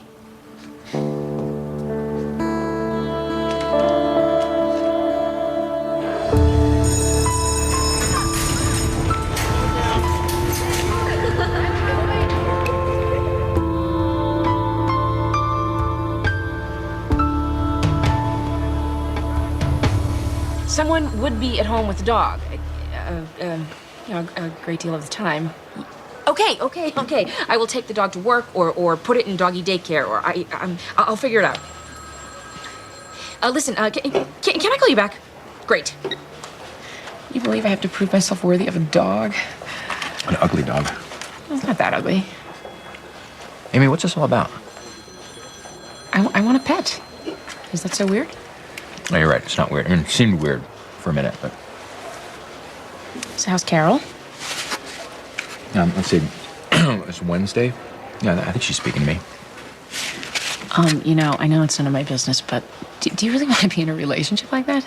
Like what? Fighting all the time. We don't fight all the time. Well, Carol's a real person with a life and a whole bunch of opinions. Sometimes we clash. That's inevitable.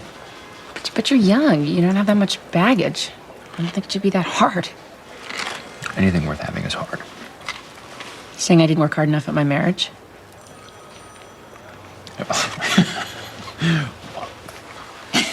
That's like projectile projecting. I'm sorry. So this thing with Carol, is this part of your ongoing epiphany? I don't know. It's entirely possible that I'm in love with her. Oh. Good. Good. I'm really happy for you.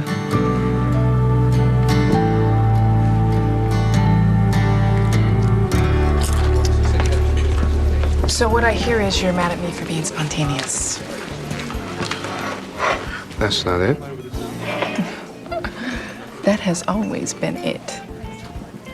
I don't live according to your plan. I'm not you, Bruce. Mia, this is not going to be our usual sniping at each other lunch that never solves anything. This is different.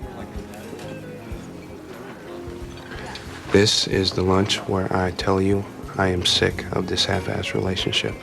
It's hard on me. It's hard on our daughter. Can't be easy for you either. So what are you saying? I'm saying I want you to make a commitment. I know it's a scary word for you, but I want a real family. And if I'm never going to have that with you, then I want you to stop taking the place where someone else could be. Oh. So anyone would do? Of course not. I've always wanted it to be you, ever since our first date, if you recall. I've given you 8 years and 3,000 miles of space. But it's time to move on. Well, that sounds like an ultimatum. Because it is. Okay. Then I'll let you know.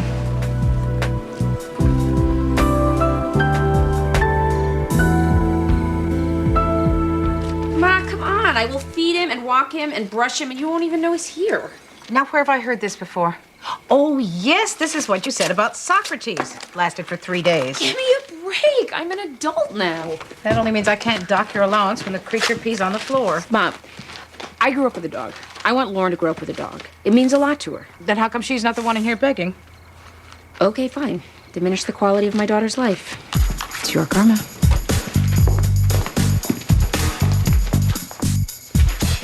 What if he's an outdoor dog?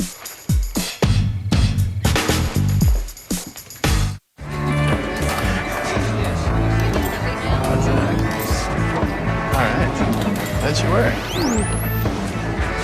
Yeah, again, that's one of my favorites. Oh, here we go. Oh no, not this one. Yeah. I refuse to give Lauren quarters for this because it's totally rigged. You can't win. Oh, you're wrong. I'm very good at this. I know all the secrets. Such as? Well, you have to pick the right target, right? And it's not always the one that's obvious. You have to look at the feet. If the feet are wedged in, forget it. You've given this way more thought than it deserves. You like the frog? I can get him. Yeah, sure you can.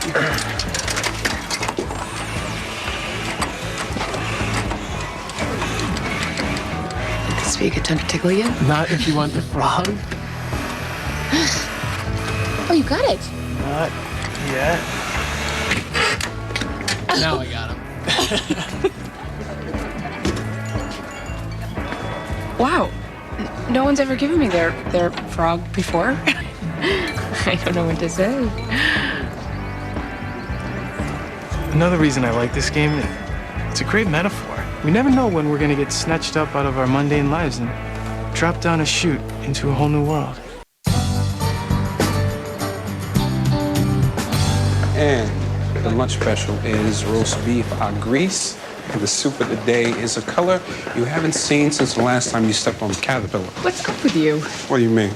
You've been uncharacteristically whimsical all morning. I know, it's weird. I should be in a horrible mood. Because? Well, I gave Mia the ultimatum. I said it's either me and you or me and someone who looks a lot like you. What'd she say? She said she'll let me know. And that's why you're in such a good mood? I guess so. Because you're ready for it to be over? I'm ready for it to be different.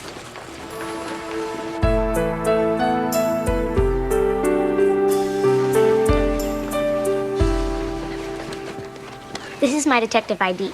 My mom glued that picture on for me. This is a stamp pad I use for fingerprints.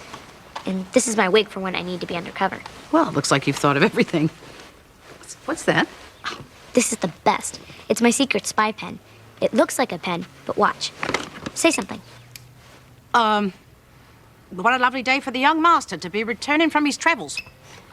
What a lovely day for the young master to be returning from his travels. What will they think of next? That's my second one. Evan borrowed the first one and lost it. He can be such a stoop. Stoop? You know, stupid. He loses everything. Fool doesn't have the brain God gave a turnip. That's not a very nice way to talk about your brother. But it's the truth. He's not worth the salt in his bread. Ashley, I have to tell you something serious. Detectives notice things other people miss. That's what makes them good. There's something upsetting Evan. That's why he's having problems. If you notice something upsetting him, you let me know, okay? It's great. Evan's finished his homework, so you can talk to him now. Oh, good. Good.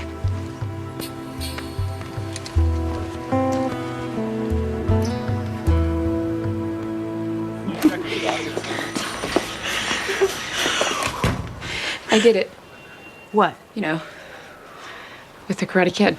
No. Yes. No. Yes. So what, are you dating him now? Well, I don't know. I didn't mean for it to happen, but it was supposed to be a casual, non-date. But, you know, we were eating Thai food, and he played the crane machine, and he won me a frog. And then the next thing I know, I was drinking cheap Merlot and thinking, thank God I shaved my legs. Well, all that shows an admirable lack of class for someone with your resume. Oh my God. I got seduced for less than $40. I hadn't even thought of that. So? Was it great? He's my daughter's karate teacher. Oh, come on. Don't let your guilt ruin it for me. All right. You know, it was, it was not bad. How not bad? Well, I'm not a tough critic. Amy. It was 4.5 stars, okay? I think I might have permanently damaged my vocal cords. But that is all you were gonna get, because this cannot possibly be a good thing. Oh, Amy, are you nuts? You're having a terrific time with a funny guy who's great looking and could kill your ex-husband with one foot. What's your problem? It isn't what I would have planned. Okay, well, Michael was exactly what you had planned, and where did that get you?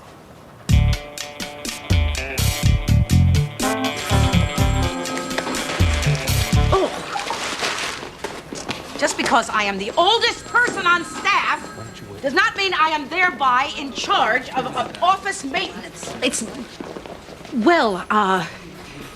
The Marilla children, hello. You must be Scott. I'm Maxine Gray. Hi. Do you have some time to talk to us? Of course.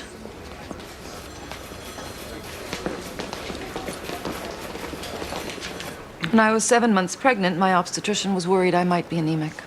He did a blood test, and I discovered that I was HIV positive. And what did your obstetrician recommend? He wanted to give me a protease inhibitor. Which you refused to take. Objection! Just tell her, don't make us reinvent the wheel. We all know why we're here. Miss Wilburn, why did you refuse your doctor's instructions? Protease inhibitors are highly toxic. This was the same doctor that told me that aspirin could cause birth defects. So I did a little research, looking for somebody with a different approach, and I found Dr. McCrae. And Dr. McCrae told you to continue breastfeeding your baby. Dr. McCrae doesn't believe that HIV causes AIDS. And she thought it would be better for Sally's immune system. Judge Gray, may I say something? I love Sally very much. Everything I did because I truly believe that the orthodox view is endangering people, and it's endangering my child. As a mother, I would do whatever I had to protect Sally. I am not trying to hurt her to prove a point. I am trying to save her life.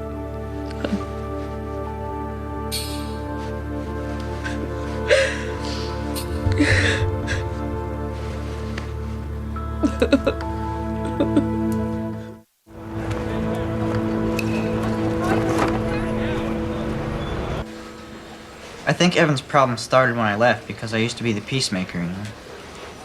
I used to be able to stop a lot of it. A lot of what? This may sound nuts, but I think Evan's going deaf just because I don't think he wants to hear it anymore. You're going to have to tell me what you're talking about.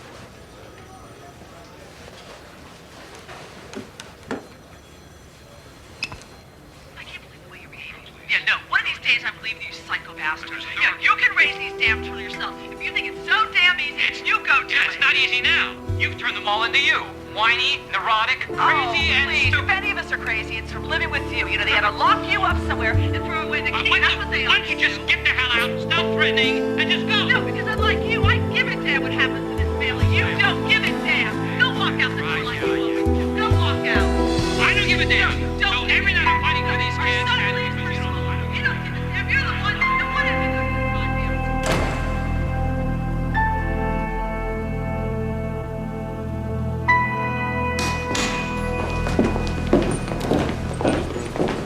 Hi, stranger. Tom. Well, I'm not the one lurking in the shadows. I would have just called, but I figured stalking is more romantic. How have you been? Good. Fine. How about you? Great. I'm leaving. The law.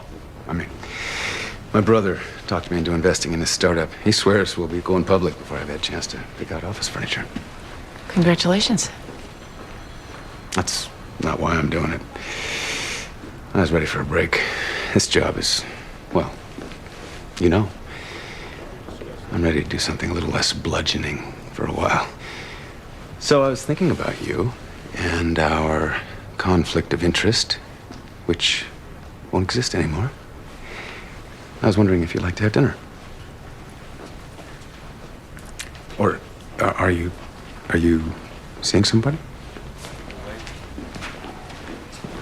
No. Not really. Good. But I need a little time to think about this. Okay? Okay. Well, you know how to reach me.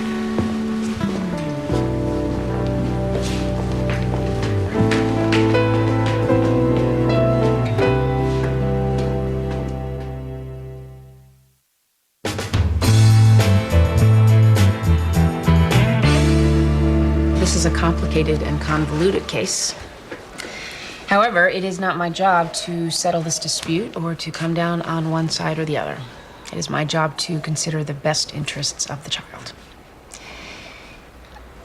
Ms. Wilborn, I understand your concern over giving your daughter a highly toxic drug that you are not convinced she needs. But it is not right that you refuse to have her tested and hope that it all turns out for the best. When you have a child, your freedom to experiment becomes restricted. And part of the social contract is that you will be legislated into following someone else's best thinking, even when you don't agree with it. Now, granted, thalidomide was scientists' best thinking at the time, but so was the polio vaccine. And as a judge, I have to go with the preponderance of evidence and trust that it will provide the greatest degree of safety for your child. Miss Wilborn, I can't order you to stop breastfeeding. But I am willing to return your child to you if you will agree to stop breastfeeding pending the results of a thorough medical examination, including HIV screening.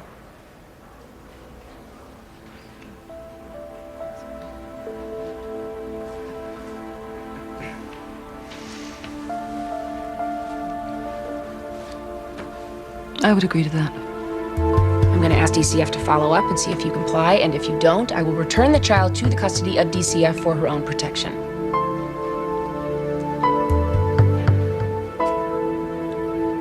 Okay. I'll see everyone back here when the results are in. I can't believe the way you're behaving. Yeah, no. One of these days, I'm leaving you psycho bastards. Yeah, you can raise these damn children yourself. If you think it's so damn easy, you go to it. It's not easy now. You've turned them all into you. Whiny, neurotic, crazy, and please. stupid. If any of us are crazy, it's come.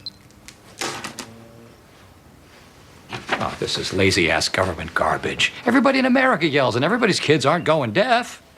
Different children react differently. Evan is very sensitive. But frankly, Mr. Marilla, all of your children show behavioral indications of abuse. What? Okay, wait a minute. I don't understand this. Now, we might yell at each other every now and then. We may even yell at them. But we don't hit them. And they know that we love them. Verbal violence is violence, no matter where it's directed. Sometimes words can hit harder than fists. Oh, I love the government coming into my house and telling me how I can talk to my wife and kids. What's next? You're going to put video cameras in the bedroom? How do you talk to your kids, Mr. Marilla? Because I've heard Ashley calling Evan things like fool and stoop, and I was wondering where she picked that up. We lose our tempers, okay? We say things. Everybody does. No, Mrs. Marilla, everybody doesn't. Everyone gets angry, but not everyone uses words like stupid and psycho. Everyone doesn't say things with the intention of making their spouse or their child feel as bad about himself as they possibly can. But you're going to learn so that Evan won't go deaf. If I have to camp out in your front yard, I will. It's all in a lazy-ass day of government work for me.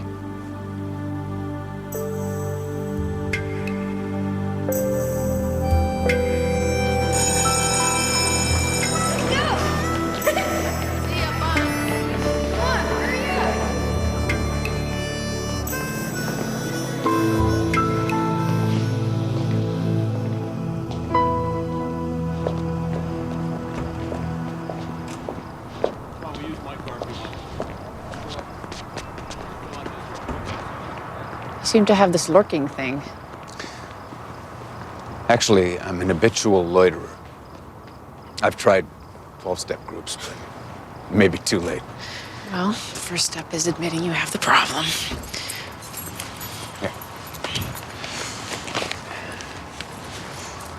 Tried my last case today. How'd you do? I won.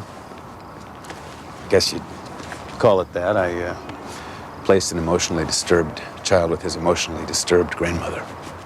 Sometimes it feels like rearranging deck chairs on the Titanic. Those days are over for you now. And I don't think I'm gonna miss them. I'll miss running into you. So, why don't we make a date to go out? It wouldn't have to be romantic. It could just be friendly until you get smart and dump this other guy.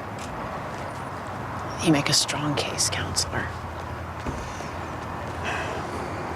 You serious about him? What's he do? He's an artist. Wow. Sounds way more interesting than a washed-up lawyer with 2 kids. That's not really how you see yourself. Amy, there isn't a day that goes by that I don't kick myself for letting you go. I understood the conflict, but I think I could have fought harder, argued my case more convincingly. No, listen, no. I was married for 12 years, and I never saw myself in a position of looking for a partner again. When I met you, this whole world of possibility opened up for me. I thought, gee, maybe this isn't the end of romance. Tell me I haven't missed my chance. I don't know.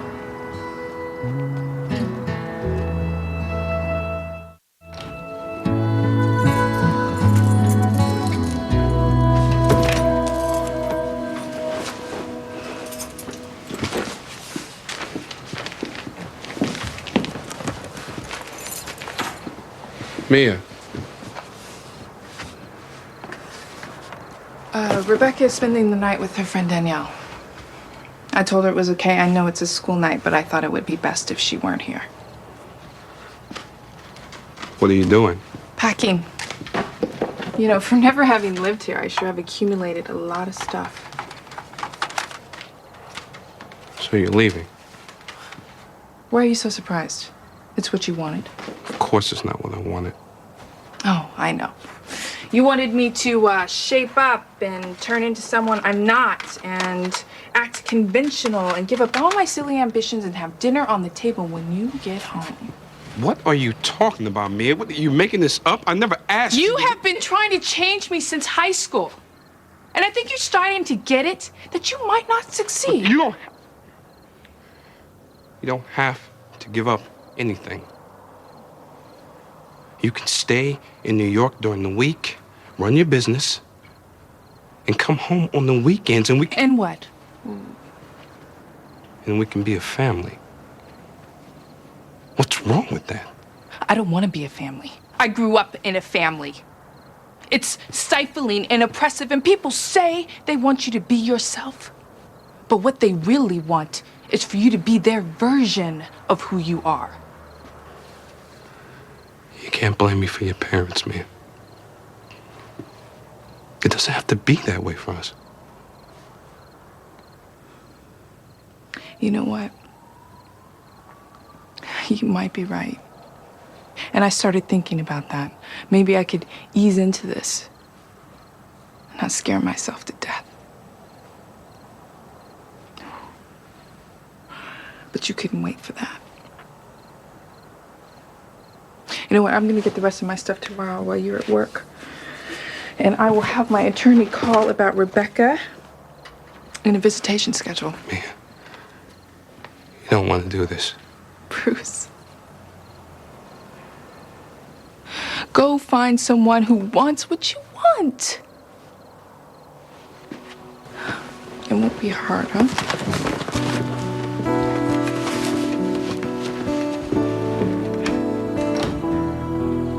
My advice to you is run. Vincent used to wash dogs for a living, so he could be helpful, of course. I see. Percy seems to have some kind of ear infection. Yes, we have him on antibiotics.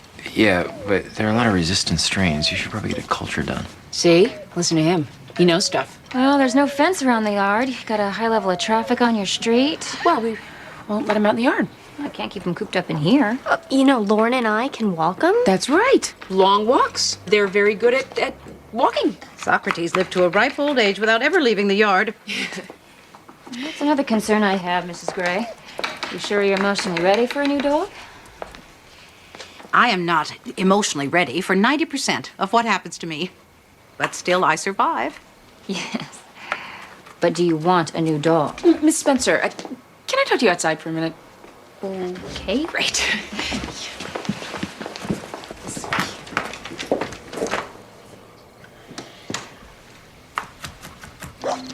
You need to understand this, okay? You need the entire context because, it's really not about whether the yard needs to be fenced in or who's going to be home with the dog or any of that petty crap. I mean, this is really about what happened to my life. See, I was smart growing up, and that was my first problem because no one wants to let a smart kid lead a normal life. So you got to get the best grades and get in the right classes, and then you're valedictorian, and then next thing you know, you're Ivy Leagued up the nostrils, and everybody's patting you on the back, and then you're on Harvard Law Review, and blah blah blah, and then you're married to Mr. Look Good at the time, and okay, so I took one wrong turn, or two. Well, several, actually. But the point is that I grew up in a great home with a terrific family. And now, more than anything, I want to give my daughter that. That! Who knew? Ms. Gray. I mean, I can't give my daughter exactly that because that's already gone up in smoke. But I still could give her a real, solid, relatively normal family with a home and a yard and cable TV and a dog. See, you could at least give me the dog, okay? Give me a little hope. And I'll do my part. I will go out with a nice lawyer and see what develops. I mean, it's not exactly torture. He's great looking, and he's funny, and he's a really good kisser, and he's my age. And if I go out with him, then my life will make sense again. Because I don't care what the hell anybody says. I will never lead a normal life as long as I'm sleeping with my daughter's karate teacher.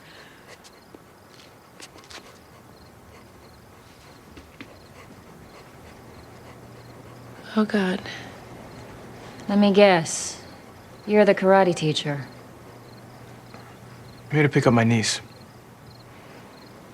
Miss Gray, I'm impressed with your passion, if nothing else. Percy will certainly have an interesting life here. I'm gonna make a leap of faith. Thank you. I'll go get the papers.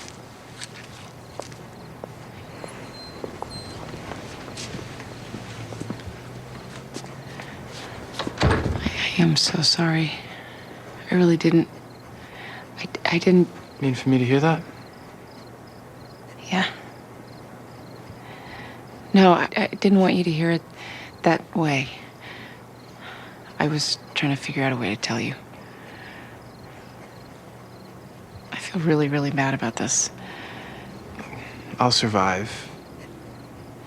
All right, don't beat yourself up.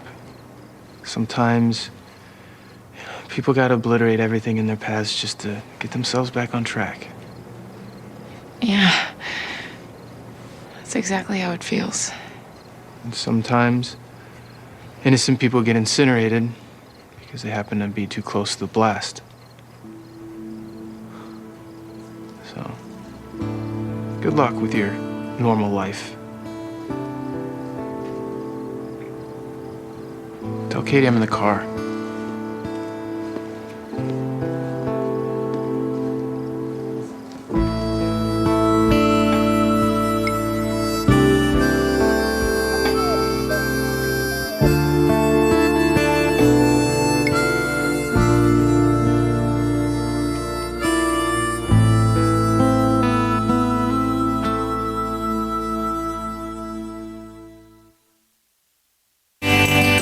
Coming up next on TNT's Prime Time in the Daytime, there's drama in the courtroom when McCoy works with a new district attorney. Law and Order is next on TNT.